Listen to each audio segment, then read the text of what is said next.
DailyXtra.com. Everything news. Everything arts and entertainment. Do you still see yourself as a feminist? I've always seen myself as a post-feminist. How unusual. Everything travel. London has the most architects per square foot in all of Europe. So this is a perfect place for us to enjoy and relax. Everything events. Everything gay, every day. DailyXtra.com.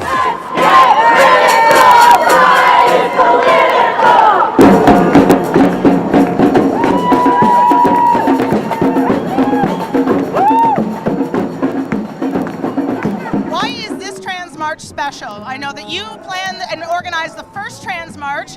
We're on Yonge Street right now. Why is this important? Yeah, because this is actually like the first year that we actually made it to Yonge Street, which is what we wanted. Somebody must have said this. It's on the anniversary of Stonewall. I know! Could you plan it any better than this? How much of an inspiring site is this? It's fantastic. It's the biggest one there's ever been. It's on Yonge Street. Everything's perfect. Everything's great. So there was some controversy leading up to this surrounding the police. Bring us up to speed on what happened. So what happened was the police, they have an LGBT contingent. From what I understand, they're all very supportive, understanding, great people. They wanted to march in solidarity, but a lot of people really were not ready for that. Some people, it's very triggering and upsetting. A lot of people had bad experiences with the police, and the LGBT contingent decided that it would be, I don't want to put words in their mouths, but they said they would withdraw out of sensitivity, which I thought was a very good step towards solidarity in itself. Well, I mean, it's a nuance. It's a difficult thing because all of us, every trans person has had a tough time one time or another with various members of the police force. That said, there are activists within the police force who are trying to affect change. So the LGBT liaison officer, which is 2 or 3 officers, asked if they could march with us. Personally, I can see there's merit to that, build bridges, that kind of thing. But it did raise a lot of passion in some people, and you got to respect that. The whole point of the Trans March is to give voice to trans people, right? So I can't criticize their voices. We just have to make sure that all voices are heard. I'm feeling the love tonight. You know, I haven't felt like this since the first Trans March in 2009, and the rain stopped, and I'm thinking of Kyle and the fallen, and how important it is to remember those who aren't here tonight. Kyle took his own life last year. Tell me a bit about who Kyle was and why he took his own life. Well, Kyle to me was a friend and colleague of mine at the 519. We worked together for 10 years. His loss was huge to the 519 and certainly the trans community as a whole. What do you think he would say today at seeing thousands of people and trans people and allies marching and taking Yonge? I think he would be very heartened to see so many folks out today, certainly trans folks and allies. I am so honored I get to interview the Grand Marshal, Irene Miller. How are you tonight? Oh, excited, happy, proud. So, trans youth are some of the most victimized, some of the most marginalized kids out there. How is PFLAG helping trans youth? Well, every month we have at least 1 or 2 families with a young, high school age or university age person transitioning. We're showing not that those families are normal, but we are personalizing who they are, making them feel comfortable with us as we are comfortable with them. Trans rights are human rights! Hi everyone, I'm Alyssa. Thank you. I'm at Dyke March 2013. It's going to be the best day ever. Happy Pride, let's go.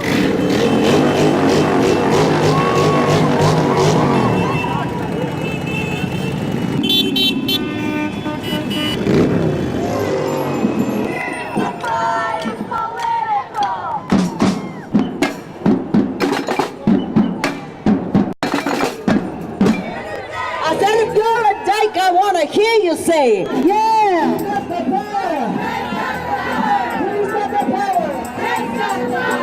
So, congratulations on being this year's Honor Dyke. How does it feel? It feels awesome! It feels amazing! I'm so happy to be here! Yeah, well, you look beautiful. What's your favorite thing about Pride?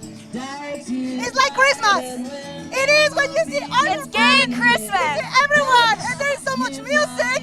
And it's just awesome! I'm so happy to be here!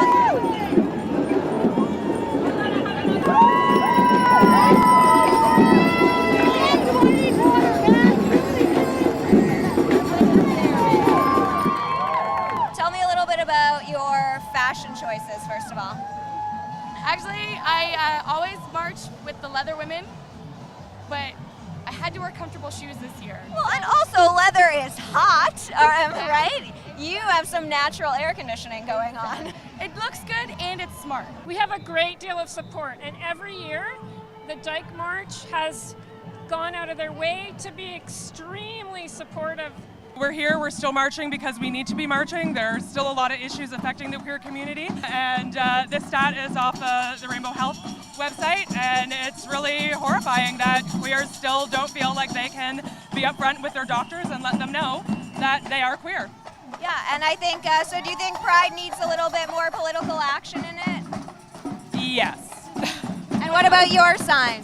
My sign's very important to me. I speak a lot publicly about queer teen suicide and loneliness.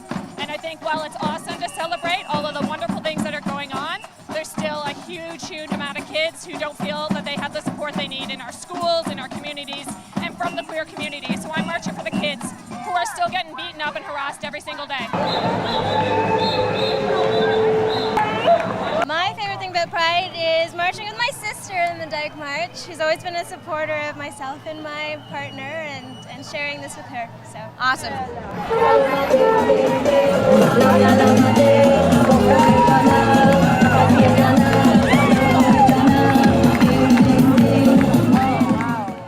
I consider the Dyke March really the women and children march. Cool. So, how many years have you been coming to Dyke March? Since 1984. Wow, what has changed about the march since then? There's a few more people. Oh, you're attracting some bees. Oh, the Dyke March is perfect. The Pride March itself is too corporate. My favorite thing about Pride is that we get to show the rest of the community that we're still here, we're queer, we're happy, and we're not going anywhere. So fuck you, Stephen Harper. What is one thing you think needs to improve about the Dyke March or about Pride? I'm realizing the difference between sort of off-site alternative Pride spaces and how important it is to create space for people of color and our trans community. And as a trans ally, I work every day to create that space, and I'm hoping to work at it every year. So part of that, I think next year, is I don't really want to be part of the commercialized part of Pride. Okay. Yeah. How do you feel, though, about the Trans March finally being official on Yonge Street? I don't like the fact that official was synonymous with police activity. I'm sure you can censor this out, but I think that the po-po can go f*** himself, so. Well, I enjoy your guys' glasses. You look great. Have a fun Dyke March. Oh my gosh, you too. Okay, bye guys. Well, I just want to say thank you for being a volunteer at Pride this year. Yeah, for sure. What's your favorite part about volunteering at the Dyke March?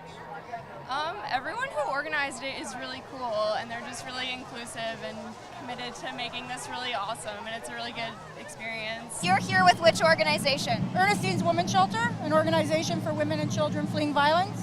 So how important is it for social programs to have a presence here at the Dyke March and at Pride? Extremely important. I think that there is no community that is free of violence, and letting the community know we support them.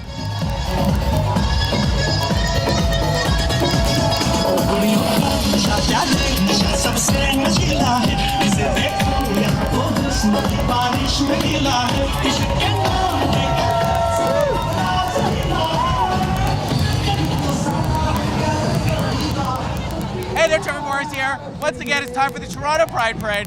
This year's Pride theme is super queer, let's be honest. It's really the unofficial theme every year. Super!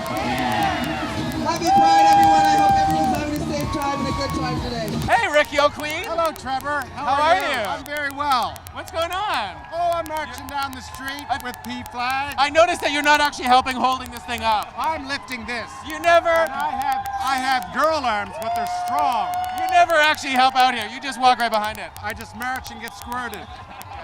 Ben Scrivens, how are you? I'm doing fantastic. How are you doing? I'm good. Happy Pride. Thank you very much. Now, you know the playoffs are over. You can cut your hair. I can, well, but since this is a moneymaker, you know, I got to distract from this as much as I can. So how fun is it to be a part of Pride? Is this your first Pride parade? I thought they were I just thought this parade was for me to send me off to LA, but I guess not, right? You're like 3 million people. Wow. For me? See you guys. See ya. Now it is. How's it going? Good, I'm having an amazing Pride. How are you? I'm good. I'm scared of getting that on me. Don't worry, it's totally okay. Now, this looks like a big job. I'm hoping it's gonna rain and it'll blur. It'll be amazing. You're gonna be picking glitter out of you for weeks now. I know, right? I'm gonna be shedding glitter forever. Did you get it everywhere, or did it stop here? No, it's over. What's going on? Happy Pride. It's awesome. It's my first time. I'm so happy. This is your first Pride? It's a little overwhelming, eh? I love it, honestly. So many people, so much love. Yes. We're trying to have a conversation here. Hey, how's it going? Good, how are you? Good. Now, who are you guys? We're from the National Band of the Naval Reserve. Oh my God, that's so hot. Yeah, we're happy to be here. We're having a good time. And what are you playing the trombone? Yeah, I'm playing the bass trombone. Yes. Okay, can you give us a little something? A little play? Just give us like a wah, wah. Oh, I think it's coming. I'm right in the middle. I feel like I'm gonna get trampled. We're gonna play Thriller right now. What are you playing? We're gonna play Thriller by Michael Jackson. Thriller! Oh, I love it. Yeah. Okay, I'll just dance here. Okay, hit it.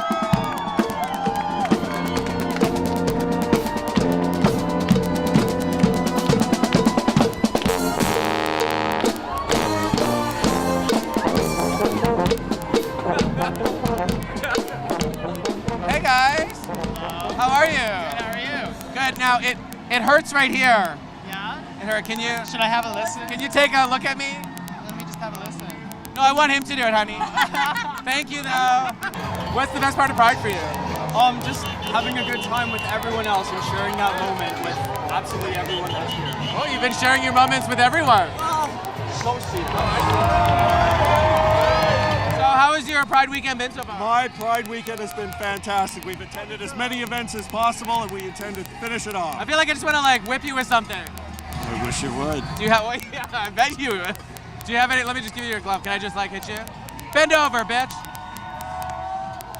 Yeah, take it. Oh, I like that. Oh no, no, no. Well, I think that fulfills my leather quota for the year. Guys, how are you doing? Fine, thank you. I feel like you guys should be like in the parade wearing that. No, we prefer this place. Yeah. You do? Yeah. Fun. We see everyone. Yeah. Where are you guys from? The Netherlands. Oh, the Netherlands. Whereas this is like just like normal outfits for the Netherlands. Hey Joe, how's it going? Hey, I'm doing good. How are you doing? I'm good. I noticed you're marching right behind the communists. Is that a coincidence or? I'm trying to distance myself a little bit. Yeah, I don't know how I feel about this. Now, what position do you play, Joe? I'm an offensive lineman. I play left guard at the moment. That's kind of hot. Do you get a lot of like tight end jokes here? Wide receiver? You could be my first, so feel free. Marty, how are you? Now you look like you just like hit someone in the face with something. Yeah, no, sometimes we get them in the face, sometimes they catch it. No, I noticed you just happen to be casually wearing an Olympic gold medal. One of you have 3, don't you? I mean, no big deal. When I wear them all, they bang, they dent. I would wear them everywhere. I'd like wear them grocery shopping. Yeah, but I wear mine with clothes on, and that would be the difference. I don't know what's happening here. Is this a scrum? Okay, boys, just careful. Let's all play safe. Here we go. Hey, how are you? I don't want to touch you because I don't want to get all silvery. Yeah, 3.5 hours of painting. I feel like you're going to be finding silver in all parts of you for weeks now. Yeah, lots of glitter. This is definitely a commitment. Yeah. You must be very popular during Pride. Oh yeah. Very popular. Well, aren't you a Southern dandy? Thank you. I'm William Lyon McKenzie, actually, the first mayor of Toronto. I'm very glad to be here at this parade. The first mayor of Toronto? Aye, that's Mayor right. is at the parade. Yeah, so this is kind of exciting. Yeah, very exciting. It's awesome. Is this your first Pride? It's my first Pride marching. Now, you're not actually gay, right? No, I'm not gay. I just want to keep touching your arm. That's okay.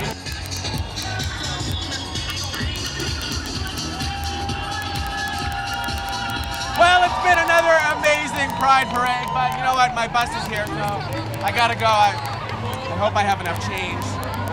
Maybe they'll just let me on. My bus. This is your bus? My bus. Can I just? I guess I'll walk.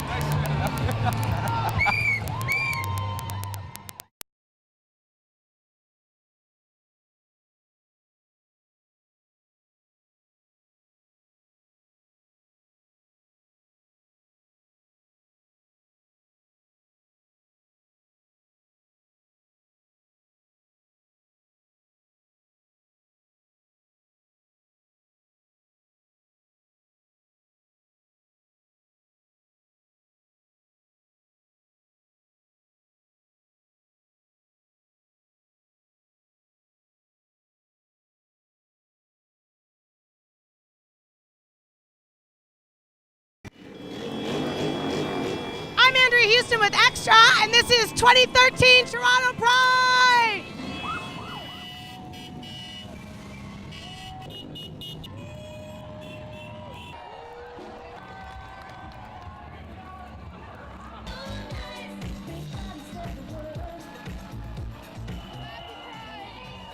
The fight against AIDS has come so far, and Casey House has been a leader. Where do you see Casey House going? How do you see it evolving? How do you see it changing? Well, we're caring for people as they age with HIV and AIDS, and we're building a hospital to deal with it.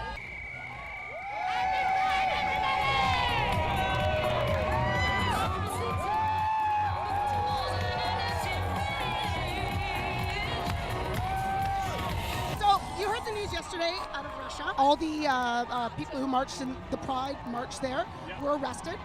How do you feel about going into Sochi Olympics and the safety for LGBT athletes? Oh, I don't think safety will be a concern. I competed in Beijing where there was a lot of human rights issues there, and I mean, my sort of feeling behind all that is you can't be part of the change if you're not there.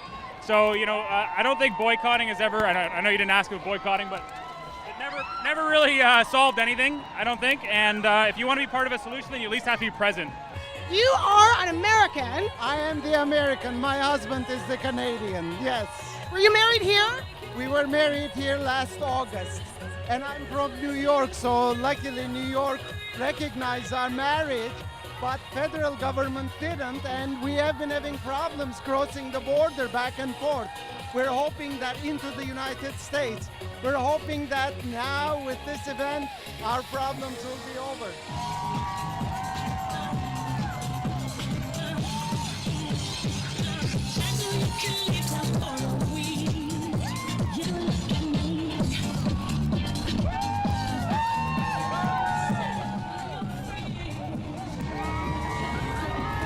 There's been a lot of bridge building with police, and it keeps going. What do you see as the biggest challenge with policing and the LGBT community? I don't know that you can say that there's any one particular challenge. I think it's an ongoing open communication and an ongoing working relationship that we have to work on continually, like we do with any community. What is the number one issue that ACT is focusing on right now? Well, I think that we're always trying to provide opportunities for people living with HIV to get the support that they need.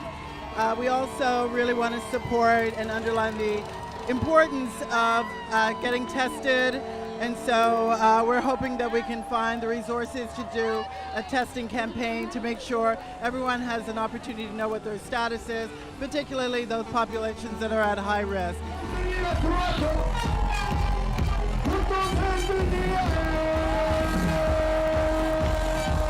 Megan and Chris started the very first GSA at a Catholic school in Ontario at St. Joe's. Congratulations on all your hard work. Give us an update. How is life? Life is going good. I'm at Pride and having a lot of fun. It's great. Everything's great. So you're still in school. You're in high school still. I graduated now. You graduated? I graduated, yep. So how was it in the last year at St. Joe's with that GSA that you were the first? It was really good. We saw a lot of people coming out, a lot of people coming for support. It became like a lot more supportive atmosphere. Like a lot of people in general just felt more at home at the school. It was really nice. GSA's in every school. It's no secret, it's very difficult for kids, even now with Bill 13, to start GSAs in Catholic schools. What can we do to make it easier? I think that it's certainly important that all teachers, and I think most Catholic teachers are certainly wanting to support our kids.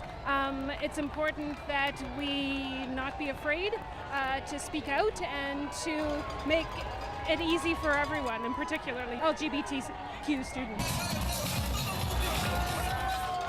Irene Miller, Grand Marshal, so well deserved, a beloved pillar of this community. She's done so much good work. How does it feel to be marching in Pride as Grand Marshal? It's an incredibly exciting experience. I'm thrilled and delighted, and what makes it perfect is I have my husband and my son with me. It is tremendous. Sometimes when people look at Pride and they say, there's so much nudity in the Pride Parade, or, why do they have to, flaunt it? What do you say to people like that? I say live and let live. I say we've seen it before, And I say in PFLAG, we accept absolutely everybody. This is what families are supposed to do. So we just do it. Love your kids. Absolutely. And go home if you can and start a dialogue with your parents. And if it doesn't work, call me. We will make it work for you.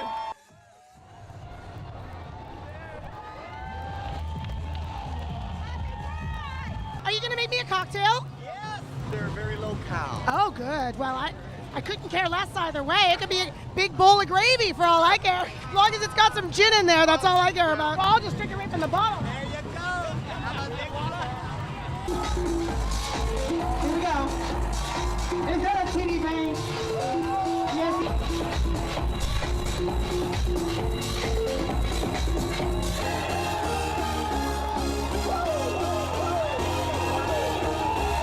We're having such a wonderful pride here. This is the Soy group. We are doing a great job here. So we want your bad romance. So come on out to World Pride next year, bitch.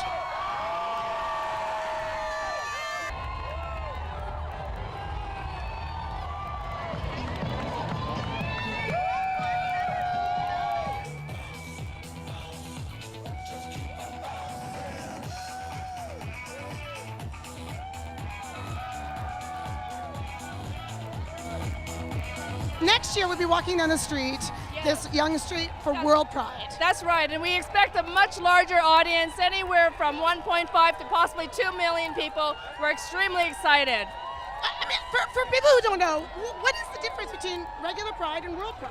Well, World Pride is going to be a focus on global human rights for lesbian and gay people, and I think that's extraordinary. It's about making sure that we can build coalitions and alliances, that we can share our successes, and also create the environment to hear their stories. And it's all about sharing and collaboration so that every LGBTQ person on the planet is free to be who they want to be. What message do you want to get out to the crowds today? You can see our signs, trying to educate people about apartheid in Israel, understanding why that's a gay issue, and also that we're a part of the queer community and this is a place where we, like all other queer groups, strut our stuff. What should we be doing as activists to ensure that politics are front and center? I think we need to keep in mind that we still have a lot to fight for in Canada, and we need to put that forward about our queer rights in Toronto and beyond.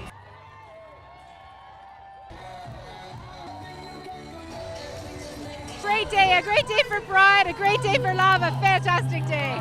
Check it out, markday.ca or gpo.ca. Check out our new petition, One Ontario, One School System. We're sick and tired of the discrimination that our friends, LGBT teachers, are facing in our publicly funded Catholic school boards, and it is time for it to stop. We are done. I mean, have you always known you were asexual? More or less, yes. I'm not being a dork, being a massive dork, and being asexual isn't a great way to get laid. So but I think more or less, yeah. What is your number one LGBT issue? Are you bi, gay, a straight ally? Oh, me too. It's a pansexual dog. I think Toronto has a love affair with King. They love us. So a sir or a daddy or a master is basically anyone who's like learned how to, play properly and responsibly and all that. And a boy is basically anyone who's willing to serve under a daddy and learn from him. And a puppy is basically any boy who's into leather and kink and wants to be someone's pet.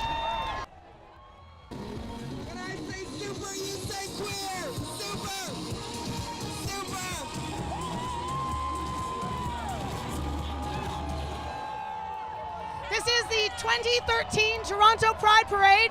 It's going down to Yonge and Dundas Square. I'm going to keep going and partying. I'm Andrea Houston for Extra. Happy Pride!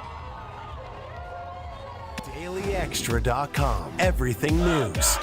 Some people are uncomfortable with the word gay. Everything life. I consider my life to be a lot of drag. Everything travel. Museums and galleries, some of the best in the world. Christiania is a hippie city in the city of Copenhagen. Everything events. It's a bit of a shindig for puffs, dykes, anybody who wants to come along and join us. Everything gay, every day. DailyXtra.com.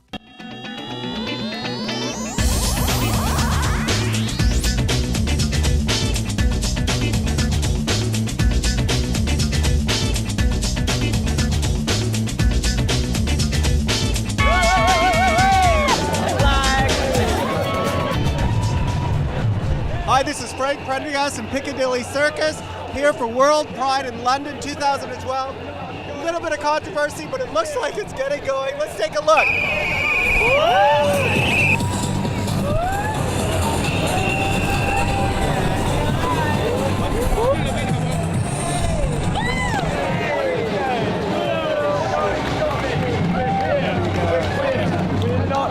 Shopping.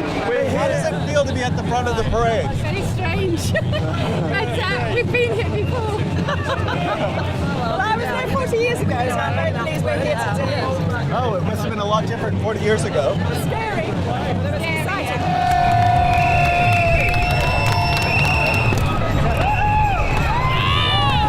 What do you think of the parade? I think it's wonderful. If only the sun would come out for us. What do you think of the way the city has responded to World Pride being here? I think it's completely pathetic, and they should be ashamed of themselves, especially in an Olympic year and a very big World Pride. It's disgraceful. But it doesn't matter, we're still going to have fun. What do you think happened? What's behind it? You know what? I think it's a recession, and they don't think that we're as important. It's rubbish. How does it feel marching at Pride London? It feels amazing. It's a great opportunity.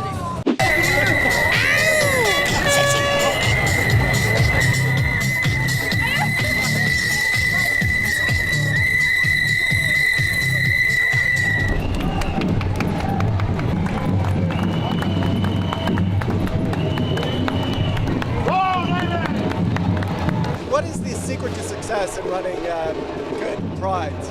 I think it's to put passion in it. And remember that Pride is not just a celebration, it's also political.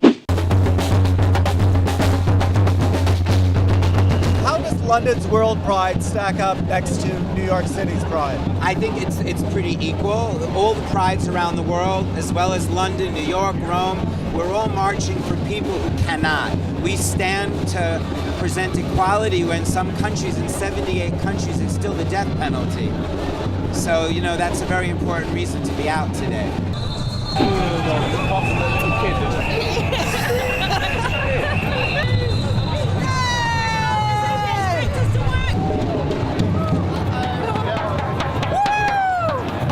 Why did you come to London from Palm Springs for this? To show our support for equality around the world. How about London? What do you think of it as a gay destination? And London's a great spot to come and vacation any time of the year. During Pride, it's especially fun.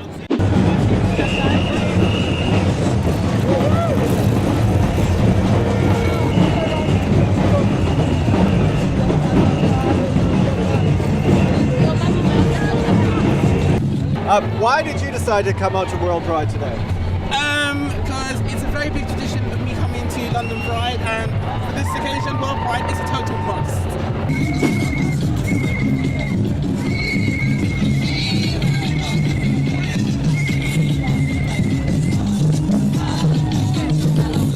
How long did it take you to get this together? This is days.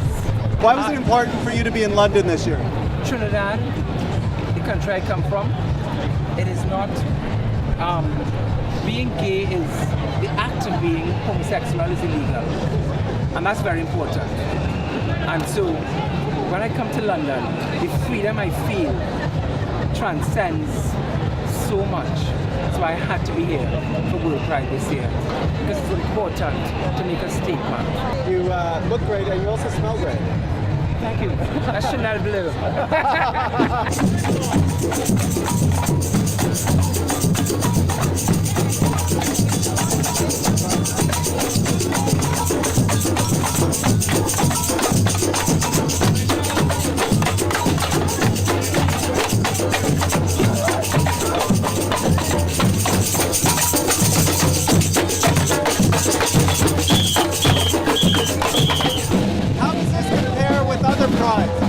Yeah, this is fantastic, and the rain stayed off, so we're very happy. I gotta go, see you in a bit.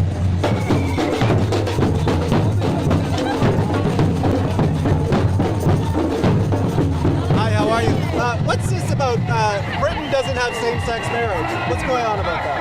It's civil partnership halfway, right?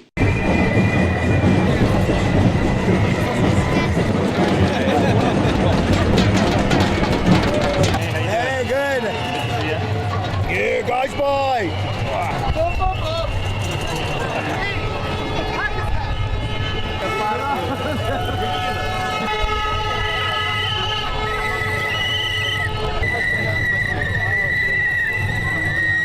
gay vote purely and simply. They're not interested in London. The Bible forbids what is going on. God hates it. It's evil. But everyone seems to be having a good time here. Is that okay?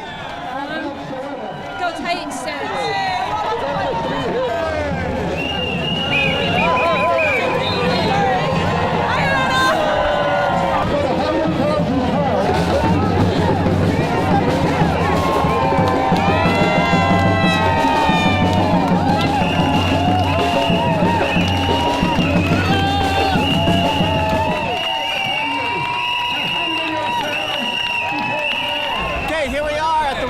In Trafalgar Square of WorldPride in London 2012. The rain has held off exactly until the end. It's been a great time. Next time in Toronto 2014. See you there.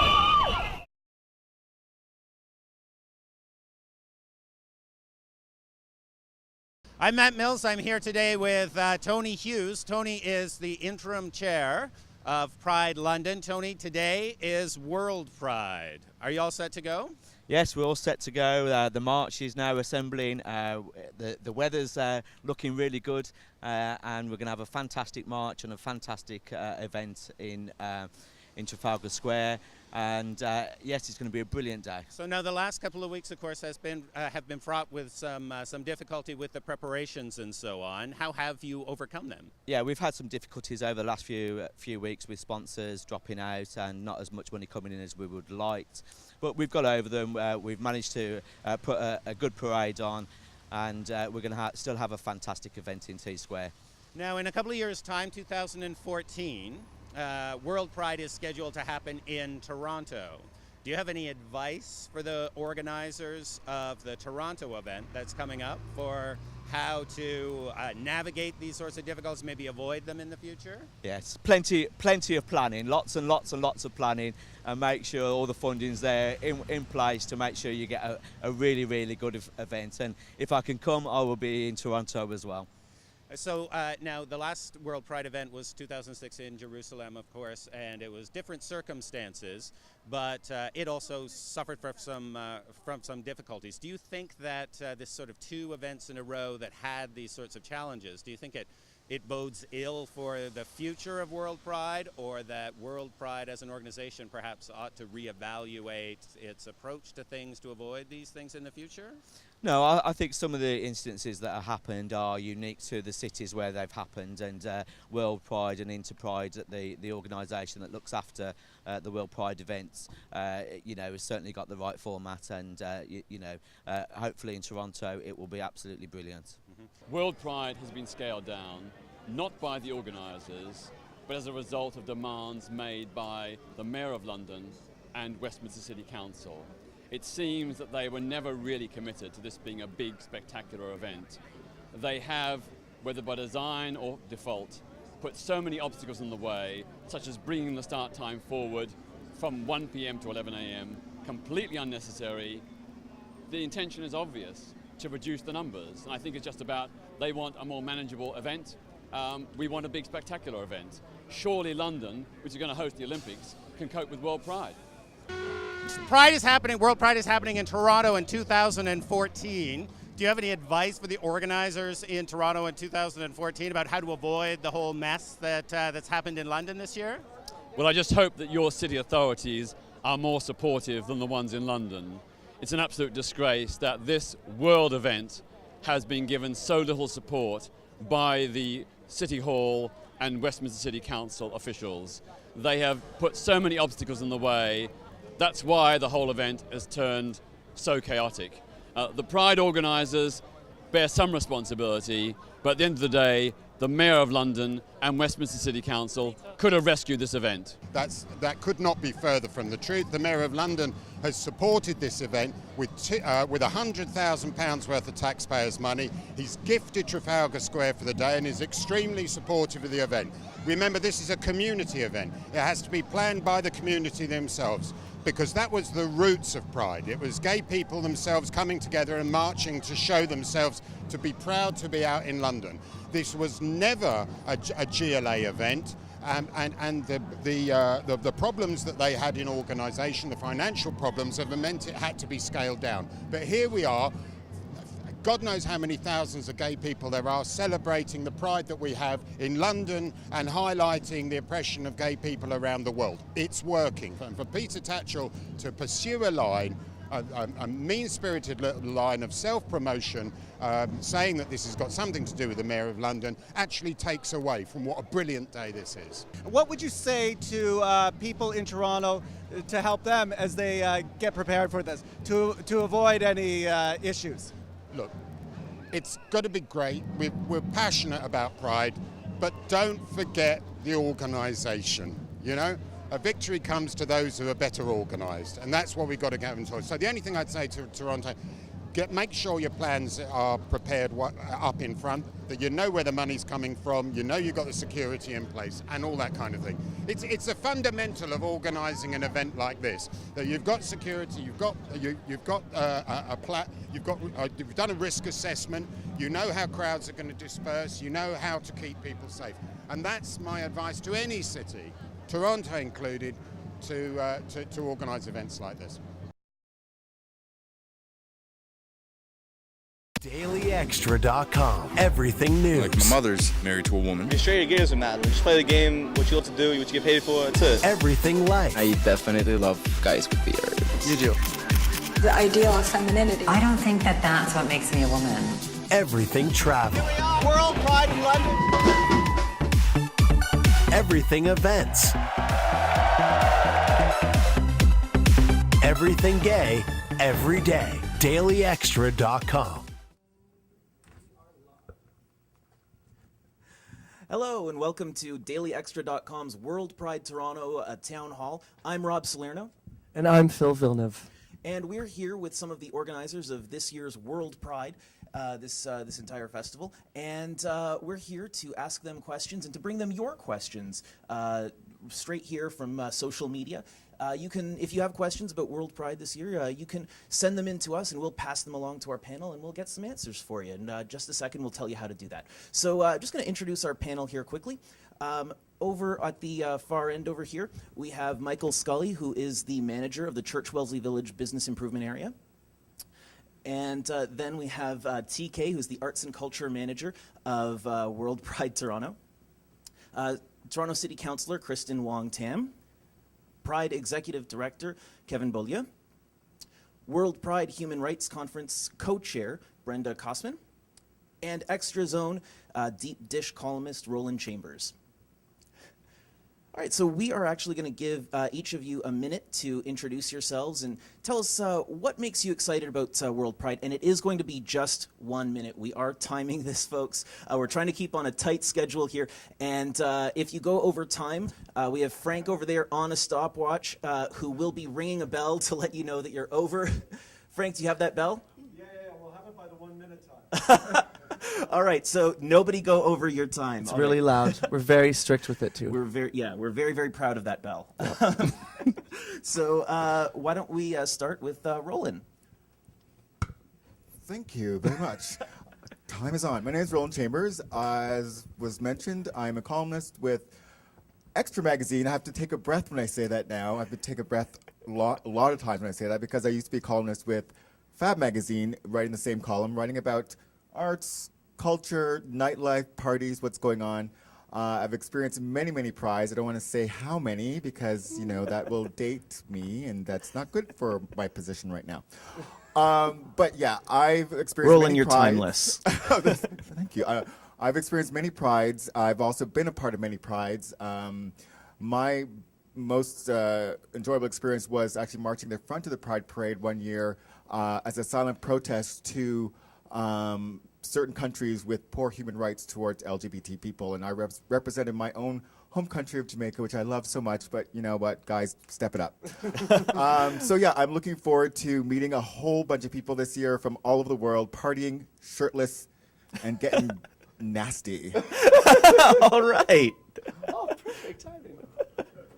Hi, I'm Brenda Kosman. I'm the director of the Bonham Center for Sexual Diversity Studies at University of Toronto.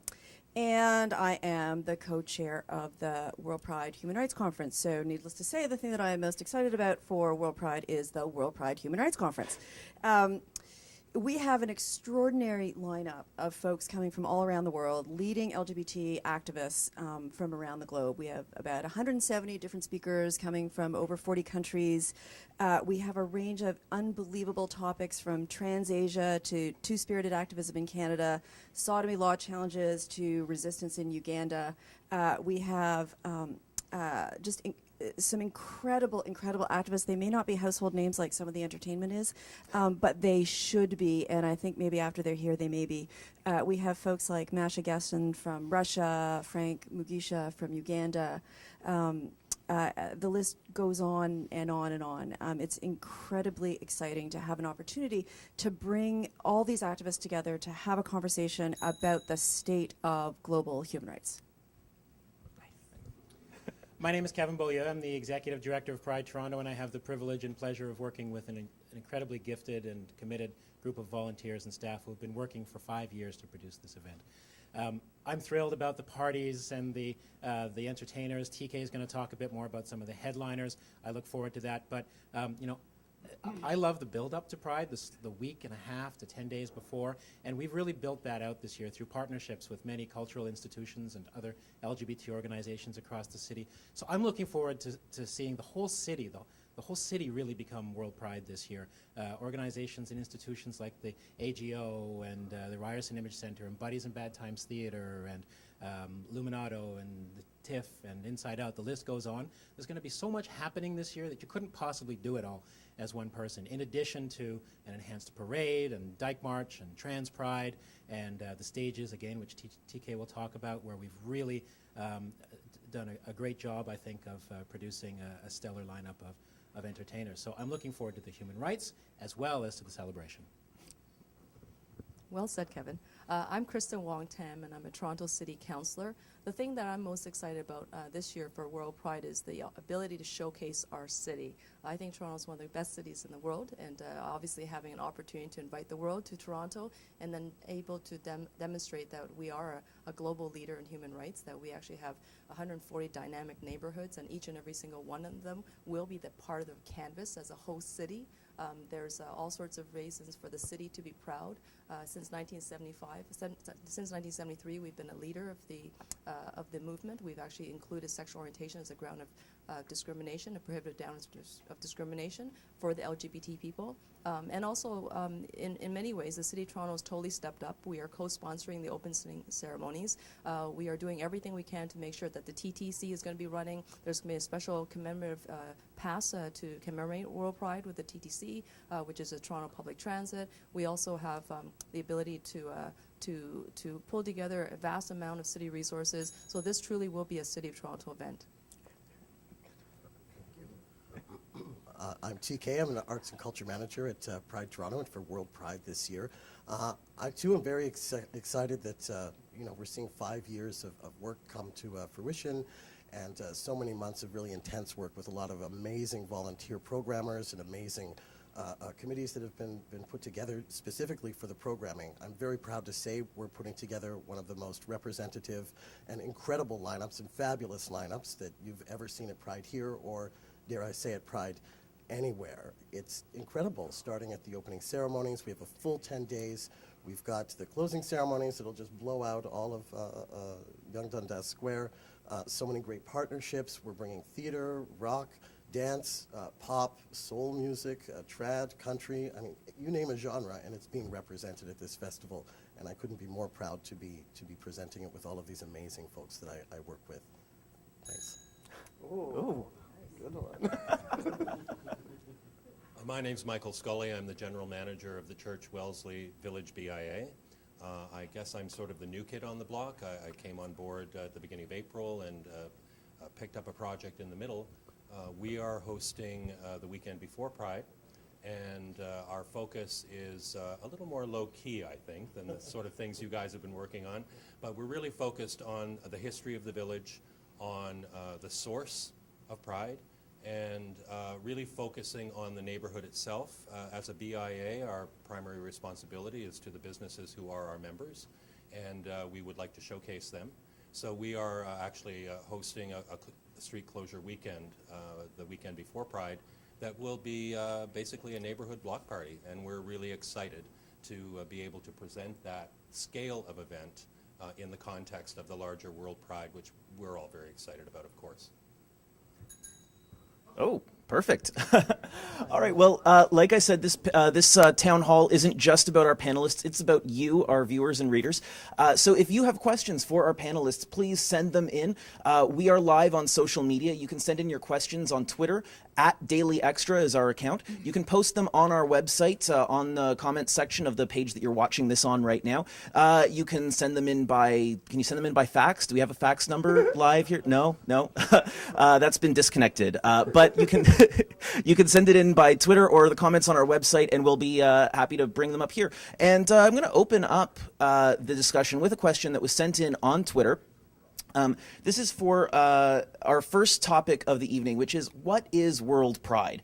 And we have one of our Twitter followers, Alien Aaron, sent into Daily Xtra. How is this different than previous Prides, especially Pride in Toronto? Maybe TK, you can step up and give the first answer to that, because you just said this is going to be the biggest Pride ever anywhere in the globe. That's a pretty big set of expectations to fill there. Dare I say it? But, we do actually. We're filling the full 10 days of the festival with shows and performances. Of course, starting with our opening ceremonies. It's the first time we've had Nathan Phillips Square. Thank you very much to the City of Toronto for partnering with us on that.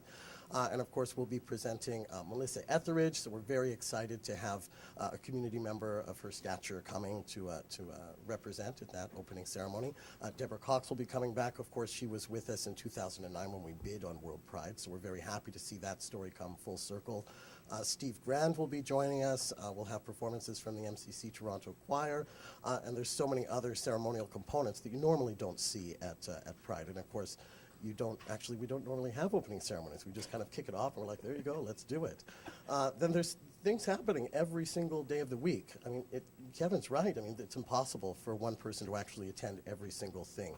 But we have organized the shows and the showcases by theme, so I think it's very easy for people to navigate. And as we put our website together, you'll see that there's ways that you can look at it at a glance and kind of plan your week out very nicely. I mean, we'll have over. And this is usually we have 2 or 3, maybe 4 headline performances. And this year we're presenting over 30 headline and headline support performances. So that's one thing. And most of that's happening over the course of that final weekend from the 27th through the 29th. Oh. So, and that's my minute, and I'm not even done. Like, there's that much. So. Well, yeah, let's actually hear from Kevin. I got a question for you, actually. World Pride is actually, it comes from an organization called Interpride. It's a group of Pride festivals from around the world. Can you tell us a little bit about what Interpride is? What determines World Pride? Sure. So, of course, there are Pride celebrations in cities all over the world. They have their local prides, which really are manifested locally and reflect local cultures and customs and traditions and histories. But all of those prides are still part of one global movement in support of celebrating LGBT communities and advancing LGBT human rights. Interpride is the International Association of Pride Organizers. Pride Toronto is a member organization of that group, as are many other organizations. And they, one of the things they do is they award World Pride to a city. So ours is the 4th ever held in the world, the first time in North America. And Interpride's role in that is to bring everybody together. So World Pride is the thing that, as I said, there's a global movement on top of those local manifestations of pride. World Pride is that chance for a global gathering to galvanize the movement, to have a discussion, to celebrate, and to move forward together, never forgetting that we are all in this together, no matter where we are in the world. Well, that sounds like really fantastic. A little bit heady. Let's talk about what it actually means practically. What does it mean to get picked? Like, how does a city get picked to host World Pride? What does it mean to get picked? How does Interpride support World Pride in any way? Is it like buying a Tim Hortons franchise and you set it up, like it comes out of a box and you just do it? No, that's not Interpride's role, nor should it be. Interpride, what happens is there's a bidding process. So in 2009, before my time with the organization, Toronto bid for World Pride against Stockholm in St. Petersburg. And based on the strength of the application, the submission and the strength of the city, the support that the city showed at the time, it was awarded to Toronto. From there, it's really up to the local Pride to do the fundraising, to do the organizing. Interpride acts as the nexus, the communications point between all of the prides, and helps us to get the word out, because we don't always have a lot of resources for an international marketing campaign. So the network that Interpride provides is really a key part of their contribution to the event. They help us connect with other prides who want to join us, who want to come to World Pride wherever it is in the world. So one final question about World Pride, and then or Interpride rather, and then we'll move on to general World Pride questions. Who is Interpride? Who makes these decisions? Who sits on the board? Is it actually is there global representation? Is it more regional? How does it work? Interpride actually has a 30-plus year history. I don't know the exact number of years. And it's an organization. Its members are organizations, so it's not individuals. You are a member of Interpride by right of being a representation or a representative of a member organization. So I attend Interpride meetings annually. Some of our board members do at Pride Toronto, and their counterparts at Pride organizations around the world. There's a lot in North America. It is expanding. EuroPride is actually a member organization of Interpride, and there's a region that there are, I forget the number of regions, it's 36, or it's a lot of regions around the world where there are representatives or there's work being done to bring membership in to expand the organization. So we do have a truly global ongoing dialogue as Pride organizers. Okay, so we've got another question from social media, and I think maybe Michael would be the best person to answer this question. This one comes from one of our followers, Christopher Karras, who is also known to some people as the Mississauga student behind a current court challenge, human rights challenge against his high school, his Catholic high school. He wants to know, what are your favorite highlights in the Church Wellesley area during World Pride? The highlights? Yeah, what are the things you're looking forward to in the neighborhood? I guess I've attended quite a number of prides in my time. This is going to be a particularly exciting one because I'm representing the BIA for this particular pride. And I would say that one of the most exciting things for me is the way that the village becomes the destination. That we've got people coming in from all over the city to the place that they believe is where it's happening, whatever it is for them, that it's happening in the village. And that's the most exciting thing for me, is to see the village is already an extremely diverse neighborhood. But for the week, the 10 days of Pride, it becomes, the diversity is a whole order of magnitude larger than that. And we've got people coming in from all over the city, all over the province, from across the country, and with World Pride now, we can certainly expect to see a significant contingent of people from all over the world. I know that the Americans are quite fond of coming up here for our Pride, but this year I'm really looking forward to meeting a whole lot of people from Europe and from other parts of the world. I have to puff up my chest a little bit that Toronto is doing this. That's a big deal for me. Does anyone else have an answer to that question that you'd like to share? All right, well, I've got a question for Kristen then. This is another one coming in from one of our followers, from at Titus Androgynous. How will World Pride accommodate the extra crush of people? Will there be a larger open area for people to gather? This sounds like kind of a city council sort of thing, possibly. And maybe, do we even know how many people are coming or how many we're expecting to come? This actually might be a question for Kevin and his team in terms of the logistics. The footprint of the festival has gotten larger, we know. The parade has expanded all the way past Yonge Dundas Square now. At one point it sort of turned off on Gerrard.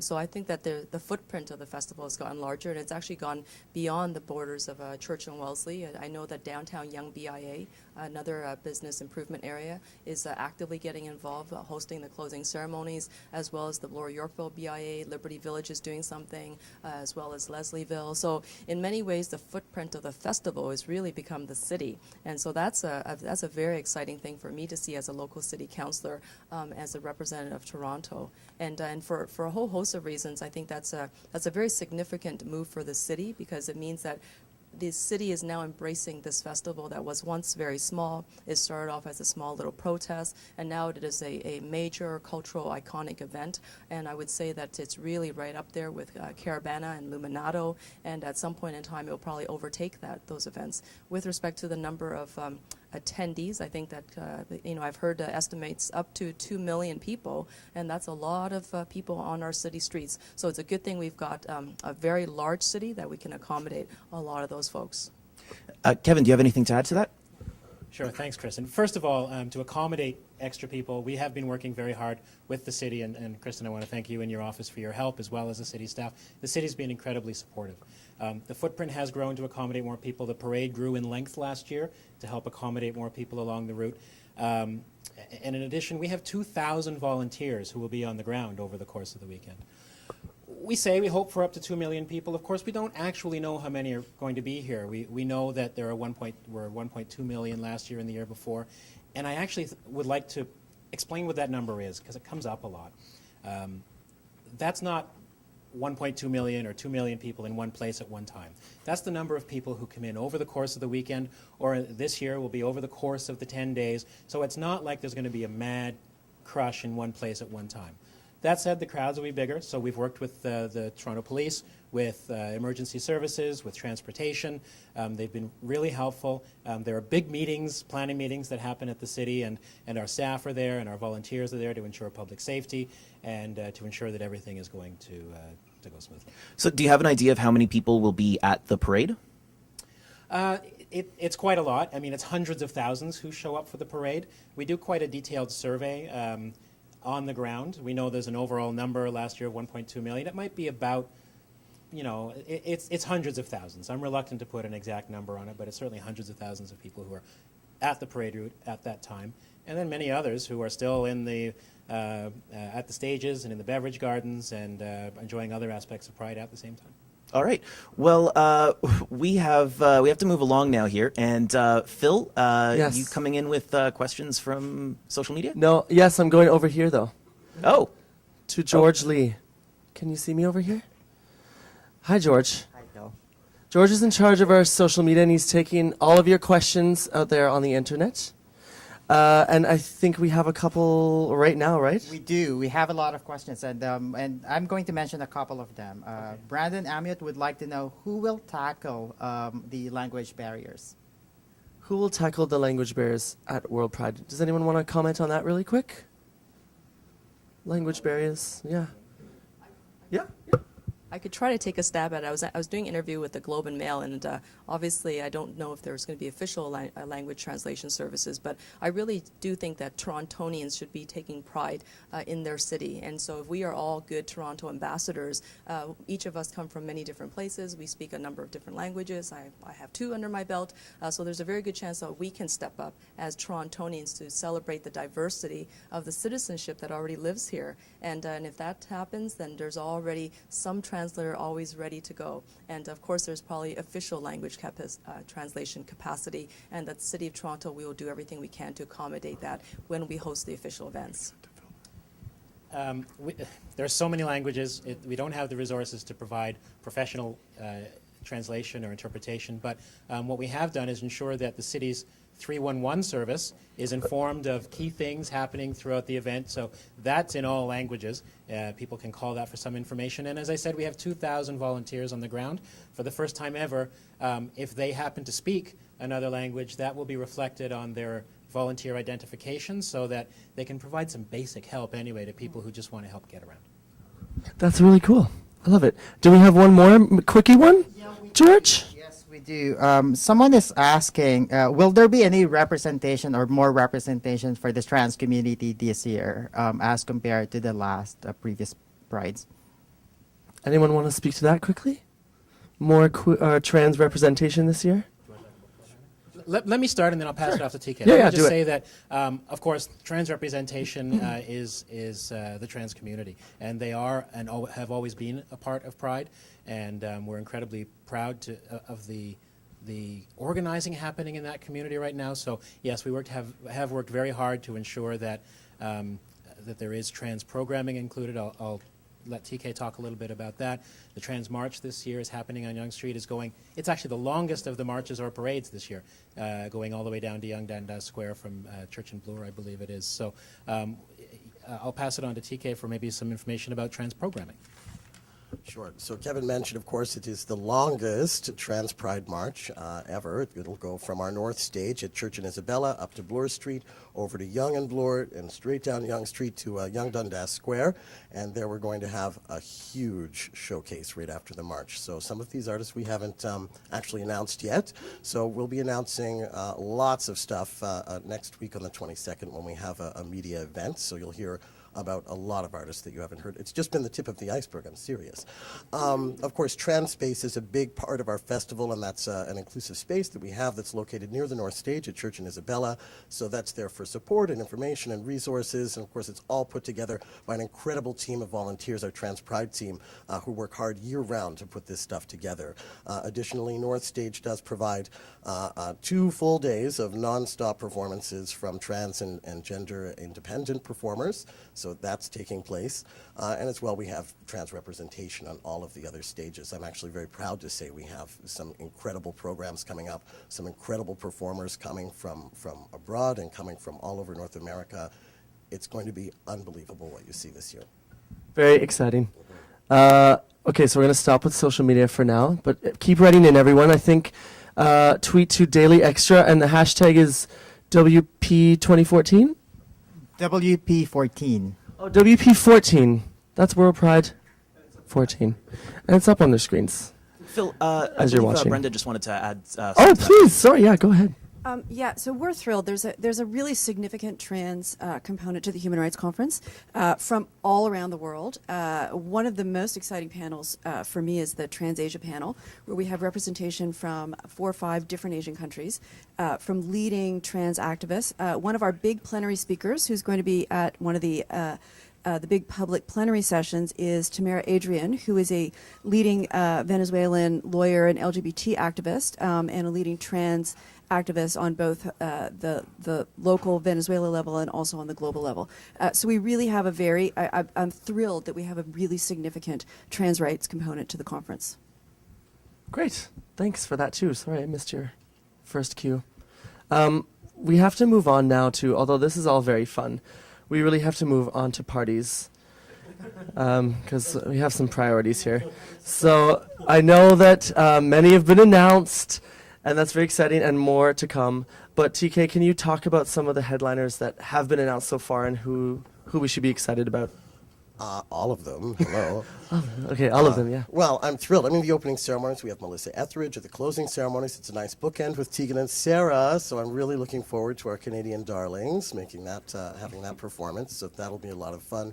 Of course, we've already announced Neon Hitch, the original Weather Girl, Martha Wash, Crystal Waters is coming. So we've got our divas. We've got David Morales coming to represent some DJ culture, along with Quentin Harris. Barry Harris is coming to DJ for us. So some folks might know him as one half of the team Thunderpuss 2000, and of course they remixed, I don't know, everybody. So they're coming. Of course, we have a full lineup of DJs happening at OLG Central Stage. We have Pop Goes Pride with Carly Rae Jepsen on Friday the 27th, and there's a lot more being added to that show that I can't tell you about right now. Seriously, it's just been the tip of the iceberg. We're presenting over 30 headliners and support artists of note who are going to be on these stages. That's 46 different showcases, 46 different theme showcases that are put together in approximately 3-hour blocks. 45 of which are going to be free. Did I mention Katie Lang is coming? She's performing at our fundraising gala that's happening on the 25th. I mean, the list goes on. It's such an incredible list. And Shelley Wright. See, there's people I'm not even mentioning. So we have the country superstar Shelley Wright. We have a great selection of artists. Juno Award nominee Amanda Riom. Tim Chasen is coming from the East Coast. The Secrets from Newfoundland. Don Brownrigg, he's this amazing storyteller, and that's just the Gale Opry showcase. So that's one showcase at one stage on one day. Dave Audet is coming to DJ on Sunday as part of the Dirty Disco lineup. And then there's our recurring programs like Blockorama coming in its 16th year. So that's incredible. Blackness Yes has worked so hard to program that this year. So The Satisfaction are coming to perform there. Diana King is returning again to come and perform there. Crystal Waters will be at that stage as well. Fruit Loops is incredible this year. Black Queer Youth, BQY, will also be doing their showcase. We have a showcase of Indigenous youth. Destination, Brownout, it just goes on. And these are just, staples of our regular festival, and they've all been upping the ante for World Pride. So there's a lot going on. I love it. Yeah. I love how Pride also every year I find does a really good job of showcasing like local DJs too. You're placing local DJs. Oh, sure. Yeah. They'll be weekend all too, through right? the festival. Yeah. That's really great. Okay, Roland, I want to ask you the same question. We'll ask about the hottest parties in a little bit, but I want to know from you, what are you most excited about in general? Party-wise. Party-wise? Party monster. Well, I tend to like it small and intimate, and I tend to like it big and crazy all at the same time. Oh. So my evenings really start with the small clubs, the small local clubs, small local DJs, sort of the more alternative scene, and then I transition after 1 in the morning to the bigger parties, courtesy of Prism. So that's what I'm looking forward to. Great. Those go like all night. And costume changes. Costume changes. Costume changes. Sunrises. Yes. You got to plan your outfits out now, guys and girls. That's very important. Very important. I recommend fruit on clothing. Yes. It's really making green and a yellow splash very this well. summer. Okay, and if we could pass it back down to TK, we're going to go back and forth between you two for just a tiny bit, but we need to didn't address... mention Hercules and Love Affair before. Oh my God, Hercules and Love Affair are coming. It's incredible. They're really great. There's a lot. Okay, well, there is a lot, and there's also a lot of rumors. We need to address the rumors. Oh, okay. A lot of people are talking about some acts that haven't been announced. Who could it be? Is there someone left? Is there something left? The names of, I'm just going to say it, Cher and Lady Gaga have both been rumored. They're both in Canada at the time. I have to also say I am in Canada at the time as well, if you do need someone. But are they coming? Can we address this? Can you say anything? Well, it takes a long time to put a show, a festival like this together. It takes months and months and months of planning. And there's actually, it's a little bit more than just me calling up and being like, hey, Cher, do you think you can come? They have these huge schedules and they have these huge staffs, and they're planning things years in advance. And a good example, actually, there's in this process, and sometimes it can take weeks to put together an offer and negotiate a deal to try and have people come and perform for these festivals, or for this festival in particular. But a good example, actually, is Lady Gaga. I mean, she won't be at World Pride. However, you can see her at the Air Canada Centre about 10 days afterwards. And it was that show that actually prohibits us from being able to present her, right? Yeah. So, because, of course, that's a ticketed event. So, things like that. Cher will be performing on the West Coast, and we did explore that option. It's just not physically possible for her to fly in, do our show, and then fly back and still be able to reach her or make her obligations, right? Like and on her tour schedule. So, I mean, that's just some realities of the logistics of trying to plan it all out. Of course, we're very thrilled with the monster lineup that we have. And I think that once you see the whole festival rolled out, that it's really quite representative, and it's an incredible lineup. You've never seen anything like it in this town before, ever. Yeah, I'm excited. Yeah, guaranteed, ever. Okay, cool. Thank you. Thank you for that answer. And I also want to ask you, similar, we asked a little earlier about it, but lineups and more people and that sort of thing. Is there a plan to deal with sort of washrooms and beer lineups and social media overcrowding and that kind of those modern things we have to deal with? Those modern things. Yeah. Well, I can't speak to social media, but I know certainly for our beverage gardens, this year we're offering a line bypass pass, and I mean, Kevin can give you lots of details about some special things like that we have. So there will be a couple of separate gates for people to enter into, so that certainly will relieve some of the lineups. I encourage people to come early for all of our showcases, right? So another thing too is I haven't put out the exact time time that some people are coming onto the stage. So I encourage you to come at the beginning of the showcase and get there early and stake out your spot, right? We have more washrooms, so, you know, so there's that. So that's, you know, there's things like that. So we've just kind of beefed up the festival a little bit logistically just to make sure that we can accommodate the number of people. And of course, we've added extra spaces. We have Allen Gardens. I haven't even mentioned that yet. So Allen Gardens is also one of our stages. We'll be programming things in there all week, stuff with a social justice bent, things that are more community specific. You'll see artists who have come from all over the world who will be performing in that space as well. That's a huge green space, and I encourage people to come with you know, a friend and a blanket and just relax and enjoy themselves there. Yeah. All right, well, we're going to check in with George and social media. What are people saying on Twitter? Yeah, on Twitter, Alien is asking, have you included more all-age events for World Pride this year?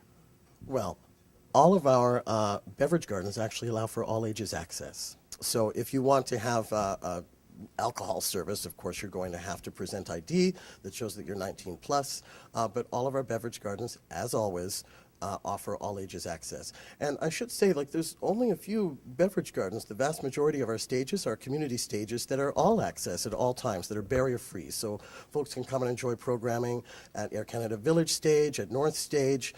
They can enjoy programming in Alexander Parquet, which is incredible. That's the home of Fruit Loops on the Saturday on the 28th, and of course of Alternaqueer on the 29th. We have some really exciting stuff happening there.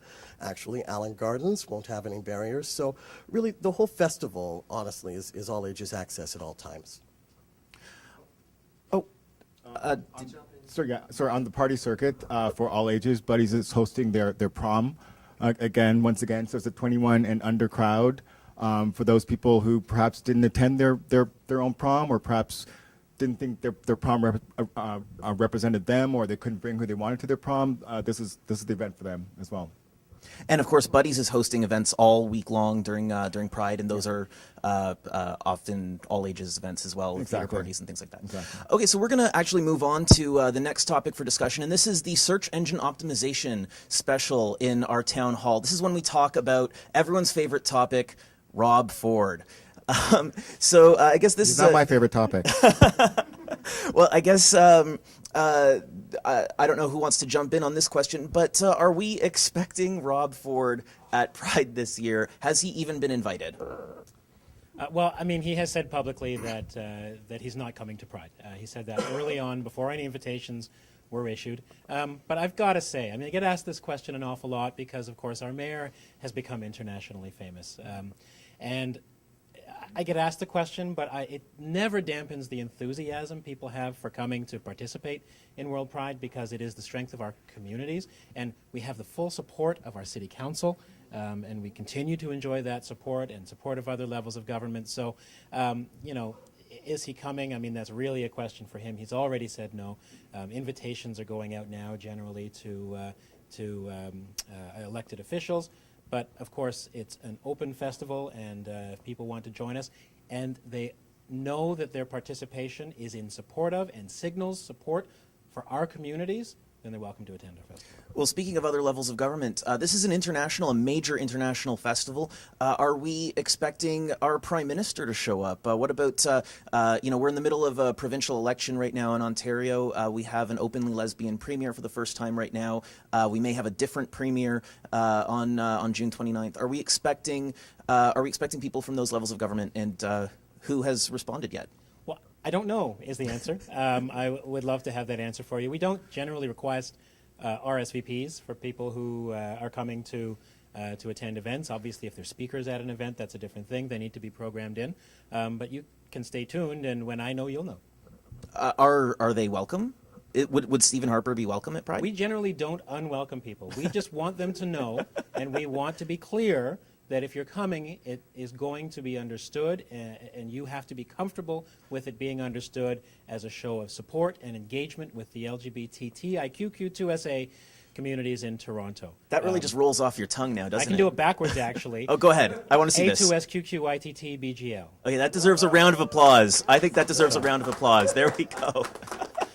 So that's the condition, right? I mean, if you're coming, then we have mission, vision, values as an organization and as a community. And sometimes people have to break through some barriers to acceptance and to understanding. Pride is often the place where that happens. I've talked to a lot of people who brought their parents to Pride, and it was the first time they saw the community and how welcoming it was and how warm it was, and just, it broke some barriers for people. So if people want to show up and get to know our communities and support them, then Pride welcomes them. Brenda, do you have anything to add to that? Is there any scope or any need to discuss issues like this, like having, a mayor who has said homophobic, bigoted, racist, sexist remarks in the scope of a human rights conference that you're hosting or co-hosting? Well, I'm sure that over the course of 3 days of a conference being held in Toronto by people coming from around the world, the word Rob Ford is going to arise. But it's certainly not the focus of any of the panels. What we did is we put out a call for participants, and we put it out through every human rights network we could find, and the ones that our friends knew, and our friends' friends, and our friends' friends' friends' friends' friends. And so what came to us was just incredible activists from around the world. And I think, on the one hand, should we as a city be concerned about the kind of outrageous homophobic remarks made by our mayor? Well, of course we should be. But I think when we all come together to talk about a global human rights movement, we do actually have more important things to talk about. All right. I do have one more local politics question. Oh, do you want to? I was just going to say, tell it, sister. Okay. We do have one more local politics question to bring up. This is recently the Ontario English Catholic Teachers Association voted that they would march in Pride this year. They'd participate in Pride. This is controversial for a Catholic organization. Certainly some parents of Catholic students have expressed disappointment or anger, and even I believe the Catholic bishops have weighed in on this. And we have a question from Matthew Elliott, who's asking, what would the panel say to parents of Catholic school students about OECTA's participation in World Pride? If a parent expressed that they were upset about this. Who wants to take this question? I say congratulations. I think you've made a right choice.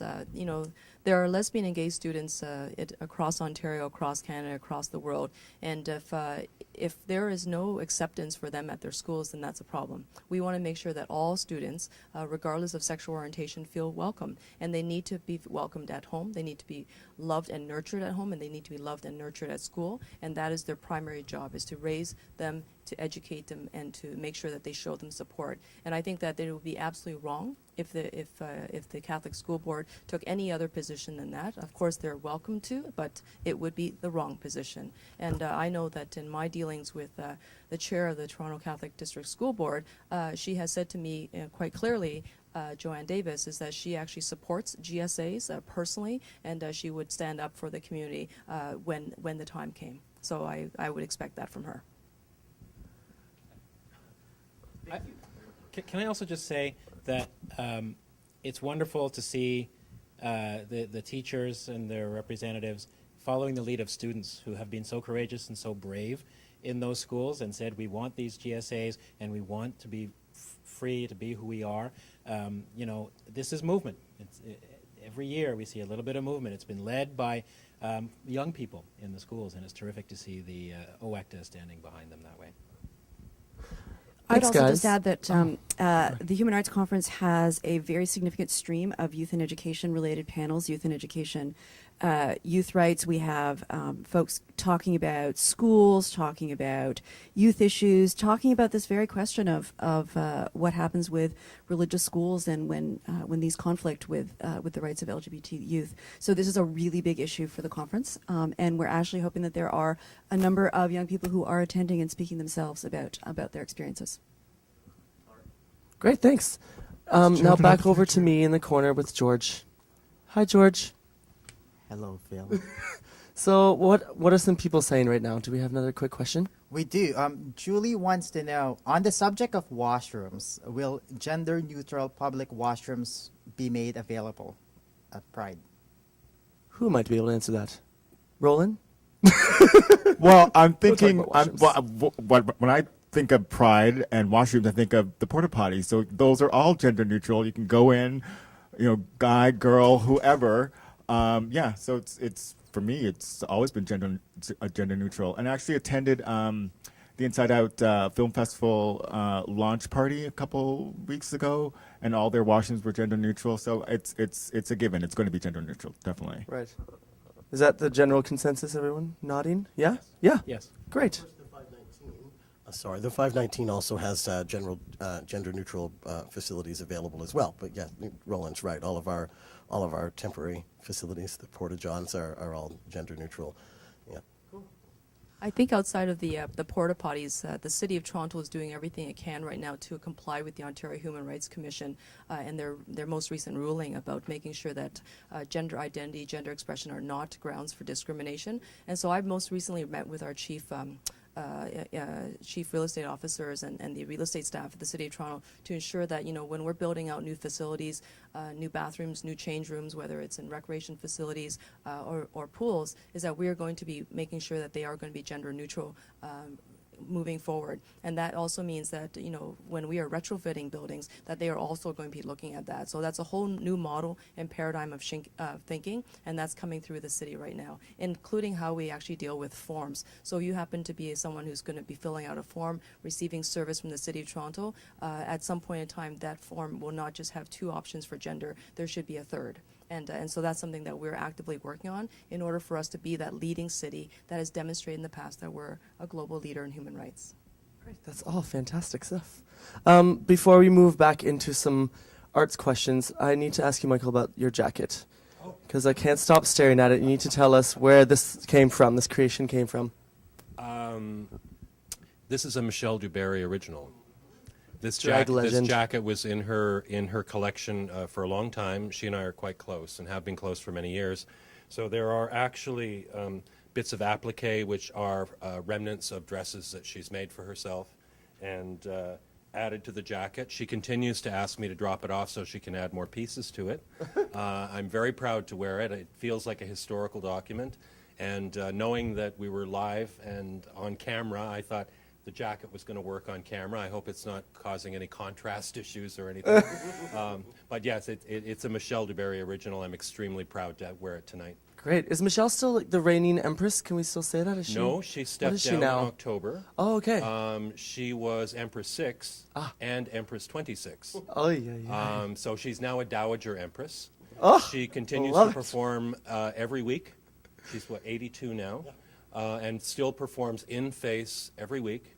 At a minimum at Cruz Tango for the Toonie Tuesday fundraiser, and often at several other locations around the village every single week. And she still has legs that a 35-year-old woman would die for. That's true. That's very true. I'm sure she'll be around at Pride. That's a guaranteed somewhere. She will be around at Pride, and I believe she's actually working, even as we speak, on a very special WorldPride outfit. She makes all of her own stuff still and has done for decades and is working on something quite special for WorldPride. Great. That's really cool. Okay, let's move back into some arts. I know I have a running list of my favorite sort of arts things going on across the city. Like we were mentioning, it's not just in the village now, but it's sort of it's really from end to end of the city. So there's some really hot stuff happening. But before we move into arts, Roland, I just want to ask you, what are the hottest parties that people should be paying attention to during Pride? You have a good scope of what's going on from east to west, north to south. Well, I would say the hottest party, or one of the hottest parties, is Pitbull's party. I'm saying this because Pitbull's parties have notoriously been crazy, off the hook parties, but this year they moved their main party to a different venue, which is the Liberty Grand, which is going to be a much larger space. So they're going to be upping the ante when it comes to that. Also, of course, my favorite party is always a daytime party for Prism. I'm looking forward to that because it's going to be at Young Dundas Square this year. I remember a couple years ago, this type of party was actually the brainchild of another promoter. We won't mention who. And it didn't go so well, but I think having in Young Dundas Square was a great idea. This year they have the budget behind them now. Prism's budget, so they're going to have all these fountains, they're going to have more decorations, they're going to sort of encase the area a little bit more, even though I did like it a couple of years ago when they had like the half fencing around so people the straight people, all the families could like watch all the gay people in the foam like they were animals at some zoo. It's like, ooh, what's going on? So that should be really good. Savon is performing, Carmen Carrera is performing, DJ Kitty Glitter from Australia is going to be DJing, so it's going to be really good. And of course, I'm also looking forward to the smaller parties. Hot Nuts, their parties are kind of crazy. Those are sort of theme parties. People dress up. I'm not sure what the theme is this year. Do you know what the theme is? No, I don't know the theme is yet. No. And then, of course, there's also Big Primpin' and Fit. And you know about that one? I know think? all about those. Just about that, yeah. Most excellent parties. But there's lots. Yeah. There's so much going on. It's great. And really like east to west. East really, to west. Right? Like the whole way across. Yeah. It's great. Wela in the east. What would be the furthest? Uh, Call it Wrong Bar all the way Wrong to the Bar west. in the west. Yeah. Yes. It's crazy. Come all ye fags and lesbians. Okay, let's pass it back down to TK if we can. Okay, cool. All the way down there, because TK, I want to ask about the larger arts things happening that people can be going to during the day and in the evening at OCAD. This thing with Rufus Wainwright with all these men singing. Can you talk about this? Well, a lot of these come to us via some of our major cultural partnerships, and that's kind of a first for our festival, is being able to have these really fulsome partnerships with the other cultural producers in town. So the Rufus Wainwright show, of course, is with Luminato, and there's some incredible performers. It's not just Rufus. There's also going to be David Byrne is performing at that. The Boy George is there. I mean, that's going to be an amazing show. Of course, the Gardner Museum is doing an exhibit as well, and that's really something to put on your list as well. The ROM will be doing something. The Art Gallery of Ontario is doing something. Actually, what they're doing is incredible because they've also partnered with the Michael Jean Foundation to actually bring some young queer artists, queer and trans artists from across the country. There's actually going to be some money involved. I mean, this is a project that's actually going to make a difference in young queer artists' lives. So we're really proud of that. I mean, you were speaking about OCAD, that's Generations of Queer. That's an incredible show that's already up and running now. So please go to OCAD and check that out at the gallery. AGO has also done something. They're partnering with the Ryerson Image Center. So there's a show there that's actually, the two of them are connected. So think of it kind of like a person. You can see this one or see this one, but it's really best if you go to see them both, right? So you can get that hug of art. So that's good. And when I looked at the map of things that are happening, I can truly say that we have things happening across the city. It really is a citywide festival. As well, one partnership that I'm particularly proud of is our partnership with Buddies in Bad Times Theater. And although we've worked with them in the past on Fruit Loops for many years, this is actually a real true partnership between our organizations where we're able to present not only Sarah Schulman's play Lady Hamlet, so there will be a staged reading of that, as well we have Judith the Dong's play Just Me, You, and the Silence. So that will be presented, and then after that play, after that staged presentation, there will be a panel discussion which features Judith Adong. So she's a Ugandan playwright. She'll be in town for that as well. Binyavanga Wainena is going to be with her. So he's a superstar activist also from Uganda. And that panel is going to be moderated by Debbie Young. So there's some amazing things coming out of that partnership between Buddies and Pride Toronto to really make this a special year. And the nicest thing, or the best thing, is that all of these are hopefully going to be legacy relationships that we're able to build upon for years to come. So World Pride is not just going to have an impact for this year, but it's actually going to have our festival grow for many years to come. Cool. And I know... Oh, go, Kevin, go. We said earlier there's too much for one person to do. It's also too much for one person to talk about and get it all out. So, I mean, I'm excited about all those things, but also today or this week, TIFF and Inside Out released some details about the film festival, the World Pride Film Festival. They're programming, featuring some really wonderful works by Bruce Jarman, Derek Jarman, Bruce LaBruce.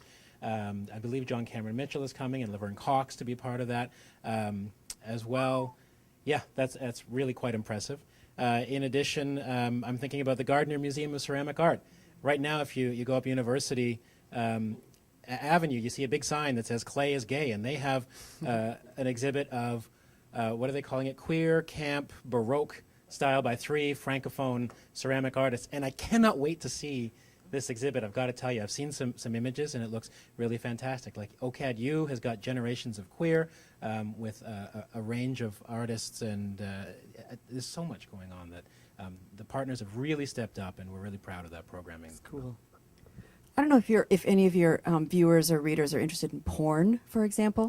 But just in case maybe they are, we at the University of Toronto Art Gallery has a little exhibit on that is a WorldPride affiliate event called Archiving Public Sex, and it's taken from our sexual representation collection. Yes, we have a porn collection, and it is a really kind of extraordinary exhibit around what it is to try to capture and keep and document public sex. That's really cool. Can you also speak to the conference in partnership with TIFF? Isn't there some sort of link there, or am I wrong? The Human Rights Conference, not that I know of. No? But, I don't know everything that's going on, apparently. There's so much going on. Gay Clay. And just so we know, too, I know that Xtra is every year releases their Pride Guide, and we work very closely with Pride to put that out. But Pride puts out the guide. So is that the best place for people to find all this information when they do land in Toronto to find out about all this? How are they going to remember all this? Well, yes and no. There's this thing now that is just new. It's called the internet. And of course, the thing about a print guide is that it comes out, June 1st, and then it's pretty static. And things do shift and change, and sometimes things are added or moved. So the best thing to do is really to check out our Pride Guide and Xtra's Pride Guide, but also Pride Toronto's website where things will be up to date. I want to just add to Brenda's comments about the conference being a strong partner. And they mentioned that these big public plenary sessions with really the keynote speakers that are free to attend for everyone in Toronto, with speakers like the former Prime Minister of Iceland, who is the first out gay head of government in the world, in addition to Frank Mugisha-Mash, I guess. And these are incredibly important parts of the festival as well. And there's the cultural side, the artistic side, but the human rights side is so central to what we're all doing, even when we're out there partying, that I really hope people are going to make time to go to those public plenaries. Kevin, I just have a follow-up on what you just said about finding information on the Pride website. We've actually had one of our questions that came in.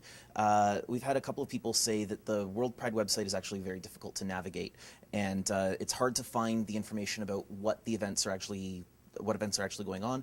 Is that stuff coming? Are we getting a new a calendar of events and things that will be posted there soon, or? Well, funny you should ask. Yes, there will be changes. I mean, there's a lot of information that's on there right now. There's so much; it's hard to organize it.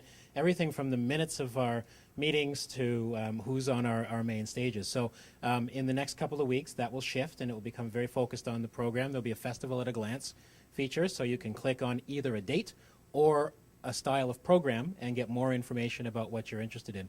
And I believe we'll also have a mobile enhanced website, which essentially will be the program on your mobile device. Well, that's fantastic. Just to let... One more thing. As well, you can also, when you go to worldpridetoronto.com, on that main homepage, you'll see there's a little bar with a whole bunch of numbers. That's actually our calendar bar. When you really jumps out because we've kind of outgrown the space for it right now, because we have events that start in May, going all the way to June 30th, actually, on there. So you can click on any one of those dates, and you'll see everything happening in that day, organized by time, start time at this point. But certainly, we do have a mobile enhanced site that's going to be coming soon. All right, so I just checked in with George on what's trending on social media, what people are talking about, our comments, and there are a lot of comments right now about the discussion that we had earlier about the gender-neutral washrooms. So it sounds like that's a pretty high priority right now, for at least for our readers. So it's good to hear that Pride has plans and is addressing that. So we're going to move on right now to the next topic on our discussion, which is the Human Rights Conference. So I guess, yes, we'll pass the mic back to Brenda. Thank you. Brenda, why don't you start us off? Just tell us what international regions are you focusing on, and why and how did you decide on what topics made it into the Human Rights Conference? Well, we really let people, for the most part, come to us. So as I say, we had an organizing committee, an advisory committee, very, very broadly based representative committees, and we tried to, when we put out our call for presentations, we used all the networks that we could possibly find to send things around the world. And what's interesting is what came back to us. And so we never decided that we're going to focus on Africa or focus on South America, but what really, we have a tremendous amount of participation from Africa, from Asia, and from South America. We don't have very much from Western Europe, which is interesting. but we just didn't. We have a significant amount from Eastern Europe and Russia. We don't have a lot from, say, the Middle East, but we do have quite a bit from, Eastern and Central Europe, Serbia and Albania and Kazakhstan.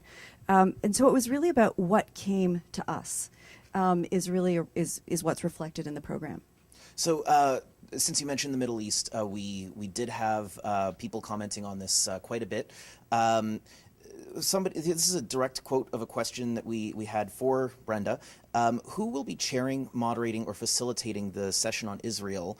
Is any chair, moderator, or facilitator an anti-Israel activist or Quaya supporter? And if so, how is this balanced and fair? Okay, so for starters, there is no panel on Israel. There was a panel that was on supposed to be on a comparative analysis between France, the U.S., Canada, and Israel that didn't come to fruition. And there is no panel. There never was a panel on Israel. There isn't a panel on Israel. There's one or two speakers from Israel who will be part of other panels. But I can't even answer the question because there is no panel on Israel. It's just not really one of the topics. We have panels on some particular countries. For the most part, we tried to organize things thematically, but we do have a few countries do leap out, and so there are panels on Eastern Europe and Russia. There's panels on Uganda, but for the most part, the panels are organized thematically: youth and education, employment, two-spirited, sex work, trans issues. Not country focused. All right. Well, speaking of Uganda, we did get one anonymous direct message that came in. Someone who says that it was very difficult for Ugandan speakers at the conference to get visas. Was this something that you actually encountered organizing the conference? Yes. So we have been working quite carefully and quite closely with the government for about a year now to try to make sure that visas are facilitated, that the government knows what the conference is, and we worked very carefully with them in terms of getting out letters of invitation and working through CIC, Citizenship and Immigration Canada. And for the most part, visas have been working very smoothly, with the exception of Uganda, where visas are not working smoothly.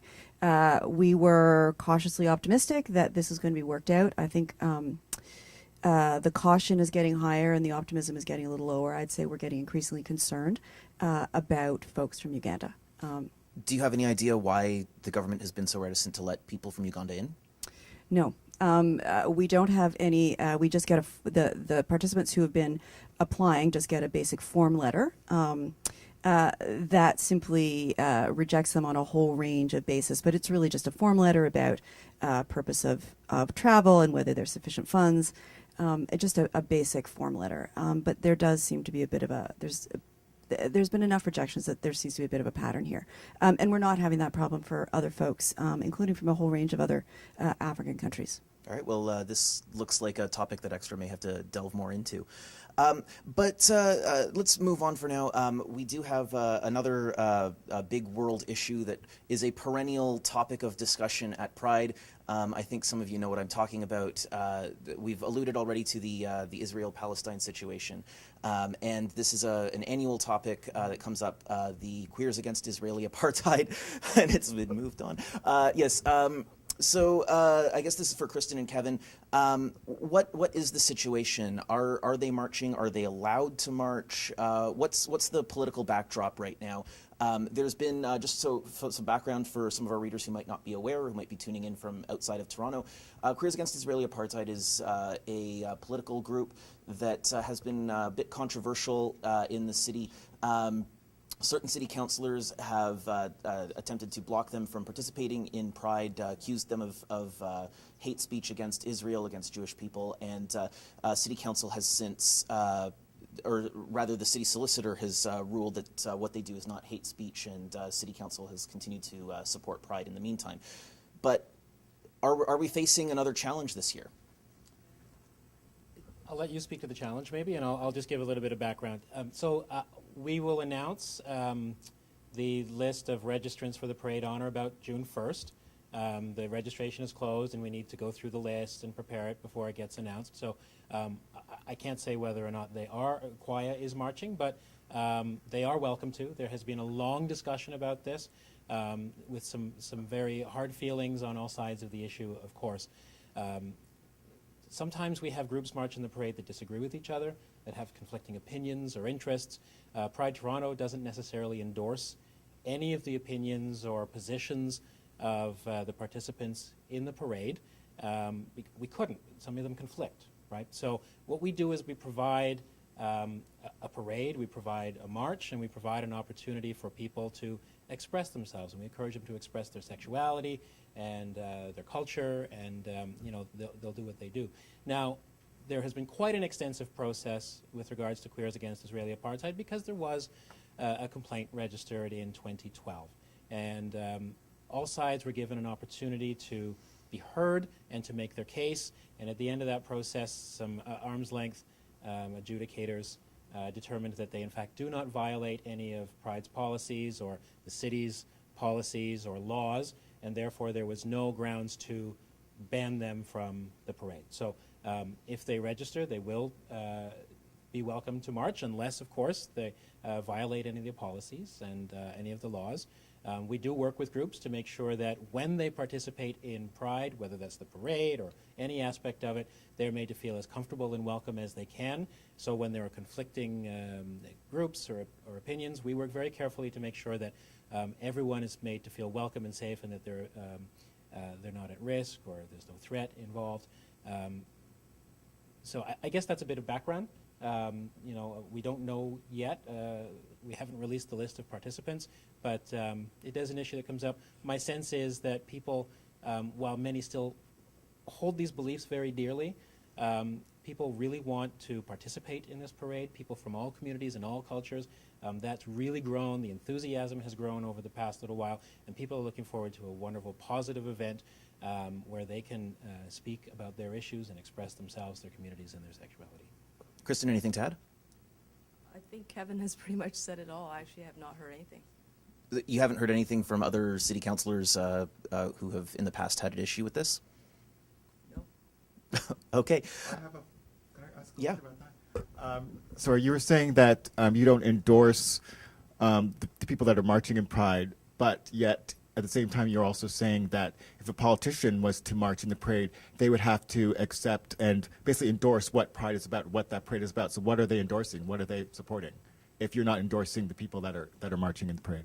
Right. We don't endorse them, and actually, there's a good example. There will be political candidates, no doubt, marching in the parade this year, and they're all welcome to march, and we don't necessarily endorse any of their candidacies. We don't actually endorse any of their candidacies, but it works the other way around. By marching in the parade, you as a group are signaling support and endorsing, if you want to put it that way, our communities and the people who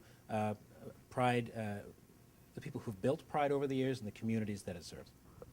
I guess there is one more local issue that has come up quite a bit recently, and if we're also search engine optimizationing here, hashtag Nudity at Pride.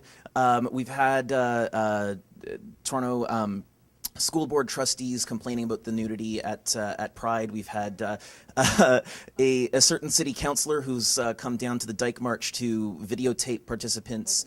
It was not Kristen. It was not Kristen. Just let's make that clear. Is this something that we're concerned about going into Pride, that nudity is an issue, or is it status quo? Do we are we worried about challenges from politicians about nudity? I guess I'll start this, and I don't know, Kristen, if you want to weigh in on it. I was impressed with the overwhelming amount of support for our communities that came out during that debate. I really was. I was even surprised to an extent by the extent of it.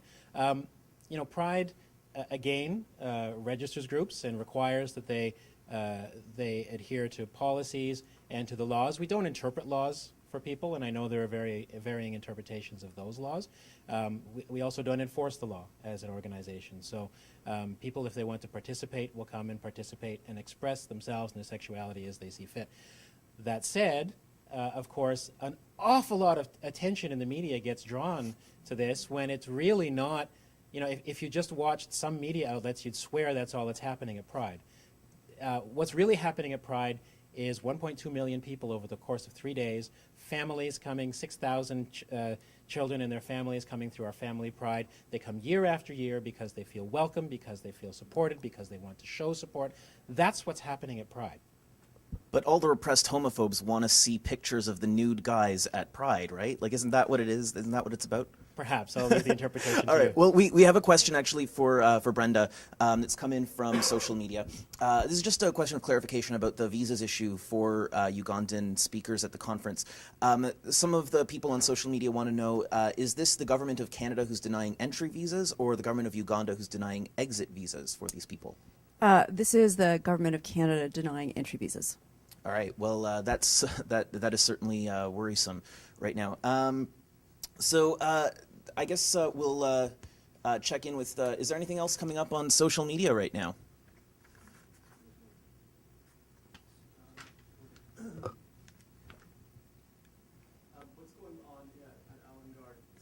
Oh, yes.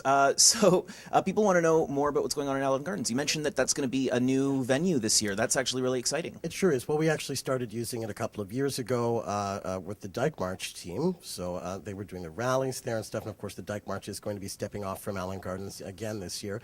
But you can actually look for a full, well, not quite 10 days of programming. I think it's nine days of programming in that space. And, again, we've partnered with folks. So you'll see events from Woofstock. That's one of them. That's another one where there's a really long laundry list. There's going to be sort of a food truck festival that's happening on the Saturday, the 21st. As we come into the week, we'll have programming there from Manifesto, who are going to be producing Minifesto on Thursday. That's the 26th. And then, of course, we're into our own programming from the 27th through the 29th. So in that space, you're going to see some artists who are coming from England in the form of Aja UK, which is a really interesting and unique band that's coming over. Normally they would have a chance to do some workshops and things. They're coming to do a performance with us. This will be their first year coming to the festival, so we'll hope to have them back where they can do something a little bit more fulsome. But as well, Franco Queer is going to be doing their annual showcase of all French language programming that's happening Saturday night. I've already mentioned Dyke March. In the morning we'll have some yoga and some other health and wellness activities that's happening before the Dyke March. And then Sunday we'll have some programming. It's Friday night. You'll see some performances from Indigenous youth. I mean, there's a lot that's going on there.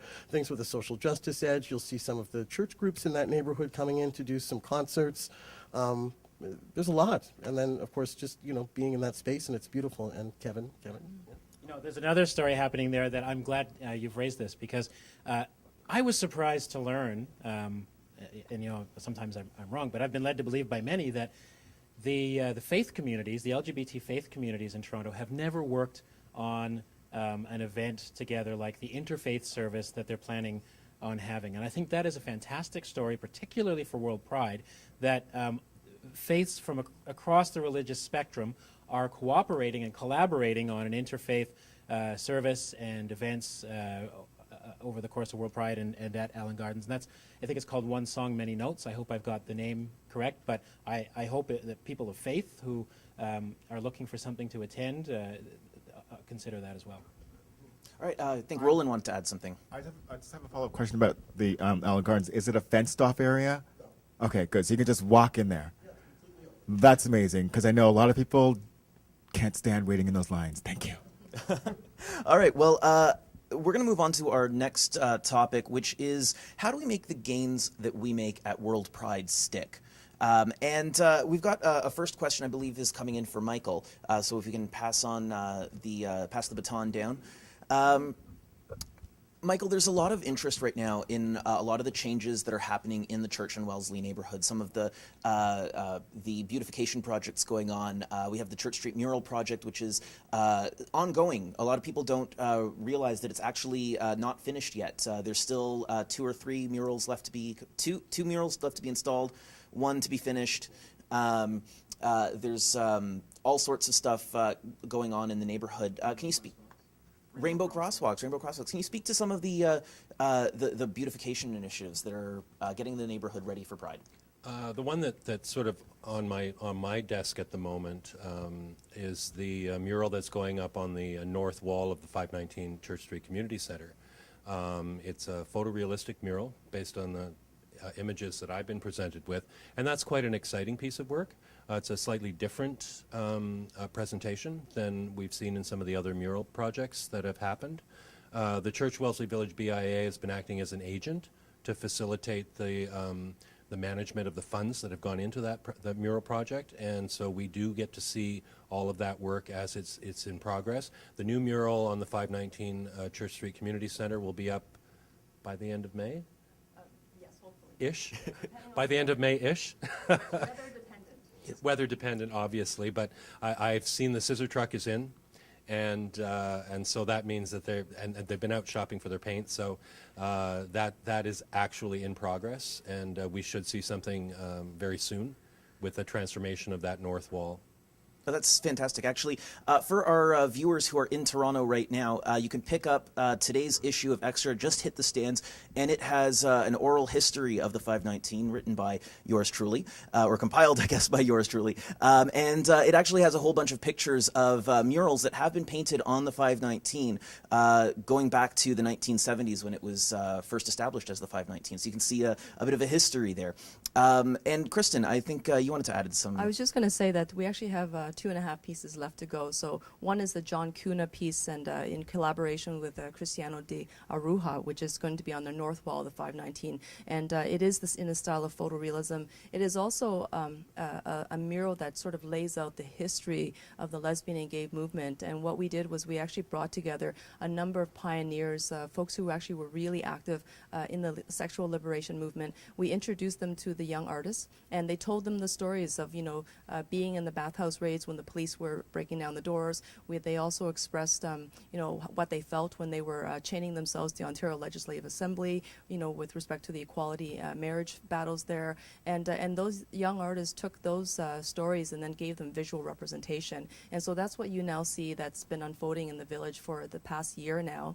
And there is one more very special installation that is sort of a sister project to the Church Wellesley Mural Project, and that's going to be on the side south elevation of the Steamworks building, which is our big, awesome bathhouse, and that's going to be at the corner of Church and Maitland. And that project is a three-dimensional relief art installation that is literally going to be comprised of 105 rainbow colors. It's going to be spectacular, and that's a permanent piece of art installation, which will probably be, to me, I think, one of the largest representations of, physically, one of the largest representations of gay art in Canada as I know it.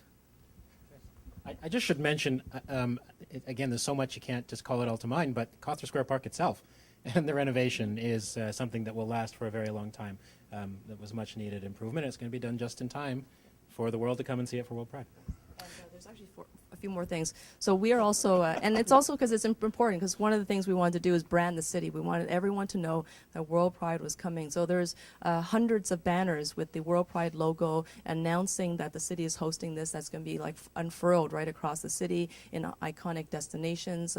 There'll be a welcoming committee as you sort of disembark from the airport. This will be all part of the narrative that we know as WorldPride. There will not be too many people living in Toronto that doesn't know that this event is happening. Whether it's the rainbow intersections that will be placed right at the corners of Church and Wellesley, and then Wellesley and Yonge Street. And I've been lobbying really hard, and it's no secret anymore, but I've been lobbying really hard to have the bike lanes on Wellesley to be painted in some type of rainbow fashion. Then we would have the world's gayest bike lanes. And that's something that, we've gotten some resistance on because it's not the city standard, but if Stephen Buckley, General Manager of Transportation, is listening, we still want them. So everybody, Stephen Buckley's phone number is, you can Google it and find it on the city website and harass him until he agrees with Councillor Wong-tam. No pressure. We actually did get a question about cycling in the city, and I don't know if you want to field this one, but this comes from @AChorusQueen. Toronto is booming with cyclists. How can our cyclists and how will Bike Share Toronto prepare for the busy month of June and the parade weekend? Are you going to be able to get around in our brand new bike lanes on Wellesley? I can say that for the first time ever, we're going to have valet bike parking at Yonge Dundas Square. I think it's on the Sunday that's being in partnership with Cycle Toronto and the Downtown Yonge BIA and Yonge Dundas Square. Yes, people should be riding their bikes. Anyone who's been to Pride knows that you want to be on a bike or public transit, but a bike is a great way to get around. All right. I actually didn't expect that there would be an answer for that question. We've been planning for 5 years, you know. There we go. You have thought of everything, absolutely everything. Okay, so I guess we've talked a lot about what's going to be lasting in the Church Wellesley neighborhood, but what are the gains that we're hoping to make as a movement, as an LGBTQ2SI? Did I say the right number of T's? I think.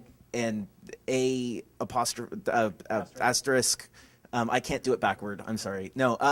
What are the gains that we're hoping to make as a movement? Are we aiming for worldwide change with WorldPride? I'm going to say yes, and I hope everyone on the panel has an opinion about that. Of course, for me, and I suspect Brenda will have a similar idea. I mean, the dialogue that's going to happen itself is going to be an incredible legacy. Just today, actually, we announced at Pride Toronto that our International Grand Marshal for 2014 is Anna Rekviashli, I believe it might be pronounced, from Georgia in Eurasia, which is in the sphere of Russia, and is currently facing the passage of a law like the Russian so-called propaganda law against non-traditional sexual relations. Last year, for the International Day Against Homophobia and Transphobia, Anna and her colleagues organized an event that was met with violent resistance by a number of Orthodox priests and thousands of counter-protesters, and around 17 people were injured, including police officers, and this is a story that gets told again and again there. So the fact that people who are in hostile environments, and there's no region is free from homophobia and transphobia, but people who are in particularly intensely hostile regions coming together to tell us their story, to teach us, we need to learn from them, and we can share with them and teach them as well. That's going to be a lasting legacy of WorldPride, and I think WorldPride itself, this is the fourth one. I want the legacy to be that this is where it really happened. This is the one that people are going to remember where, yeah, it made sense, it came together, it worked, and we handed off to Madrid as an event that continues over the years, over the decades, to make change wherever it goes. So one of the things that I'm most excited about in terms of the Human Rights Conference is to be able to talk about how to build a global human rights movement, and what does it actually mean to build a global human rights movement? How do we actually go about supporting the struggles of folks in other places? We hear about what's happening in Uganda, and we can hear about what's happening in Russia, but it's never really very obvious about what we can actually do to support the struggles of the activists on the ground. And for me, one of the things that's so exciting, it's such an exciting opportunity at this conference, is to actually talk to those activists and to find out questions about to boycott or not to boycott. What are your views on this? How do we do this? How do we actually go about supporting your movement and your rights in a way that doesn't actually set your movement backwards in Russia or Uganda? And so having all of these folks from around the world in the same set of rooms and being able to talk about the challenges, the dilemmas, the hopes of being able to move forward and build a movement where we actually can support each other's struggles. And so this is, for me, a really exciting piece of it that I hope everyone who comes to the conference will then take away from it. On a more practical level, we're also working with Tourism Toronto around creating legacy pieces. We're trying to create some legacy videos that will capture some of the highlights and be able to keep those on this thing called the internet. All right, fantastic. All right, well, we're nearing the end of our WorldPride Town Hall, so we're going to check in with George again and social media, see what people are talking about online. George, what kind of questions do we have for our panelists? Yeah, the issue of Uganda is really trending, and some of our followers are saying that they don't even know about it. So Jackie's asking, can visas that were denied be overturned if you put pressure on the government? We are still working with Citizenship and Immigration Canada on the Uganda issue and on the Ugandan visas. And we are still, as I say, cautiously optimistic that this is going to be worked out.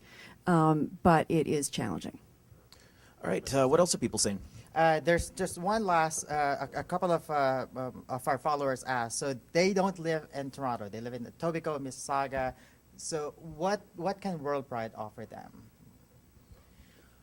one of our goals with World Pride was to make sure that as much as we love the village and everybody's going to gather in the church in Wellesley, Yonge and Dundas area for the final weekend and the parade and the marches, that the programming was extended across the city. So there are some partnerships in place, for instance, with the Toronto Public Library, which is going to be hosting programming in over 20 of its branches for the first time, going into those neighborhoods.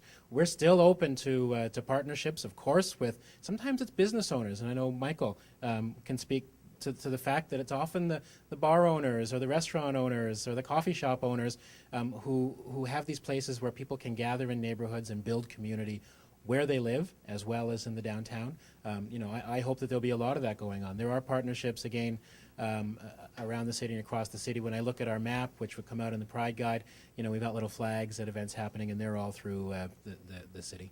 I can actually speak to that a little bit as well. Just wanted to comment.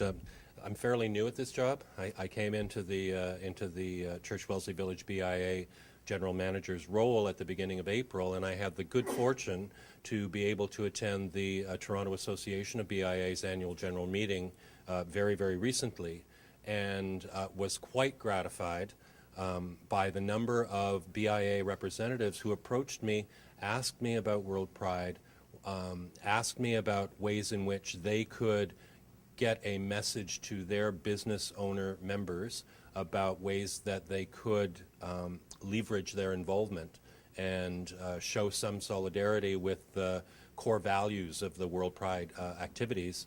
I can't speak to whether they actually contacted World Pride or not about being involved, but I was able to provide them with a little bit of information about what we're doing in the village and how some of that stuff can actually be translated and interpreted to local BIAs. Bloor, Yorkville, of course, very, very friendly BIA to Church Wellesley, and there are a number of other BIAs. Some of them kind of caught me by surprise that they're a little further out from the core, and yet they remained very interested in what was going on with World Pride, with Pride generally, but specifically with World Pride this year. So that was a very gratifying experience.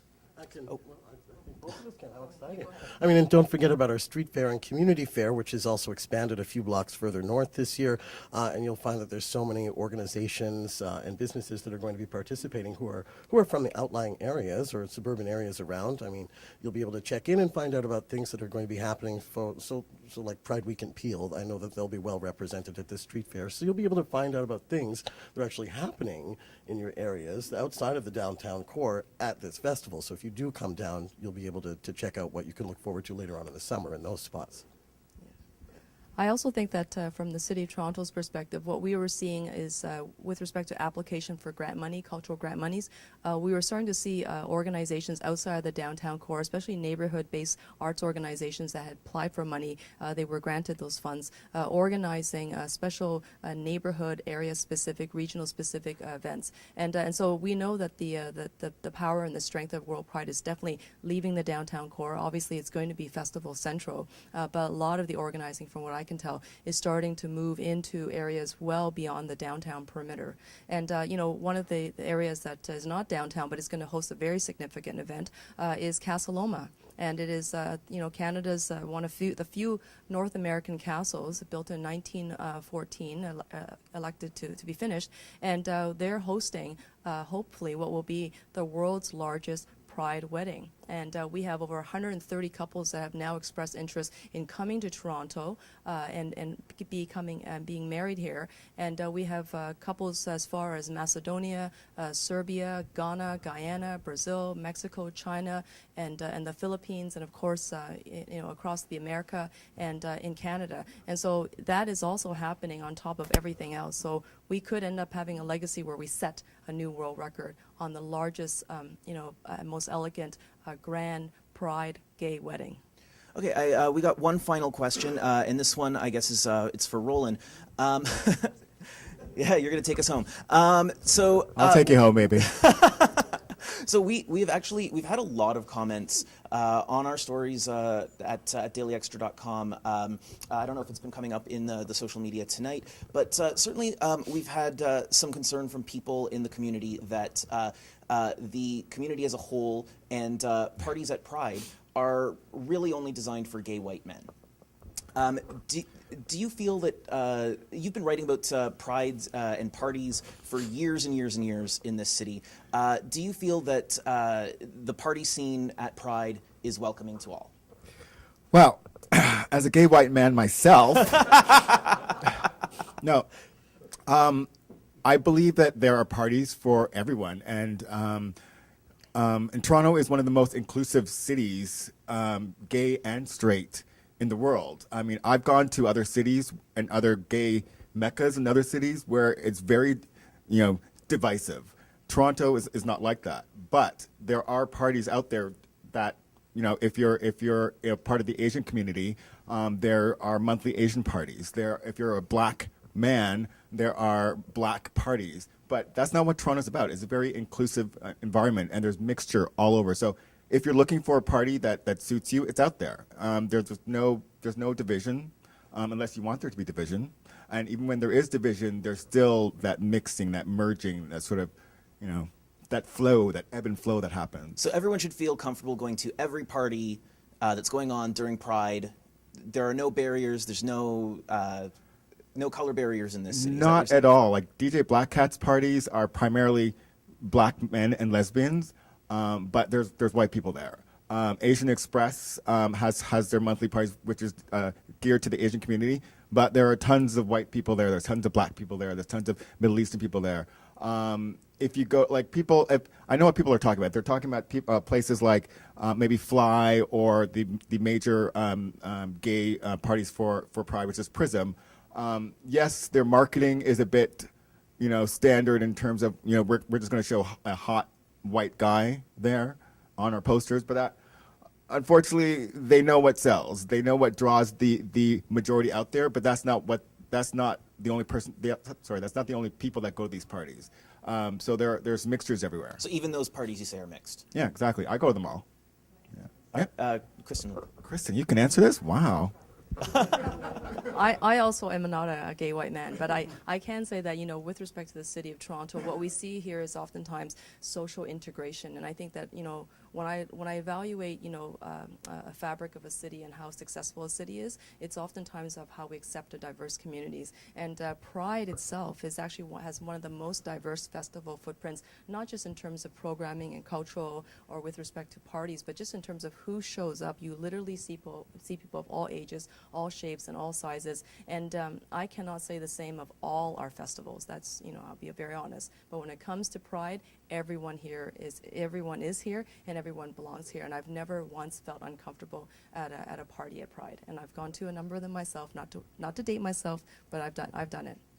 All right, so we're just going to wrap it up here. I'd like to give everyone a chance to say one final word, a very, very brief final word. We're going to give you 30 seconds, everybody, and the bell will be going. We'll be timing you.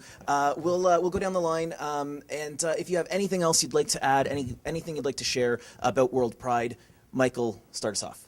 I wouldn't be doing my job if I didn't talk about the fact that the BIA is actually hosting the pre-Pride weekend from June 20th to the 22nd. We are particularly excited by the fact that we overlap with the Nui Rose project, which is going to bring some extremely interesting art projects into the neighborhood at the same time as we're hosting a street closure and patio extensions. So there will be an opportunity to have a cocktail on the sidewalk and listen to a 30-piece Counterpoint Community Orchestra doing show tunes in the middle of the new Cawthra Park. I'm particularly excited about that.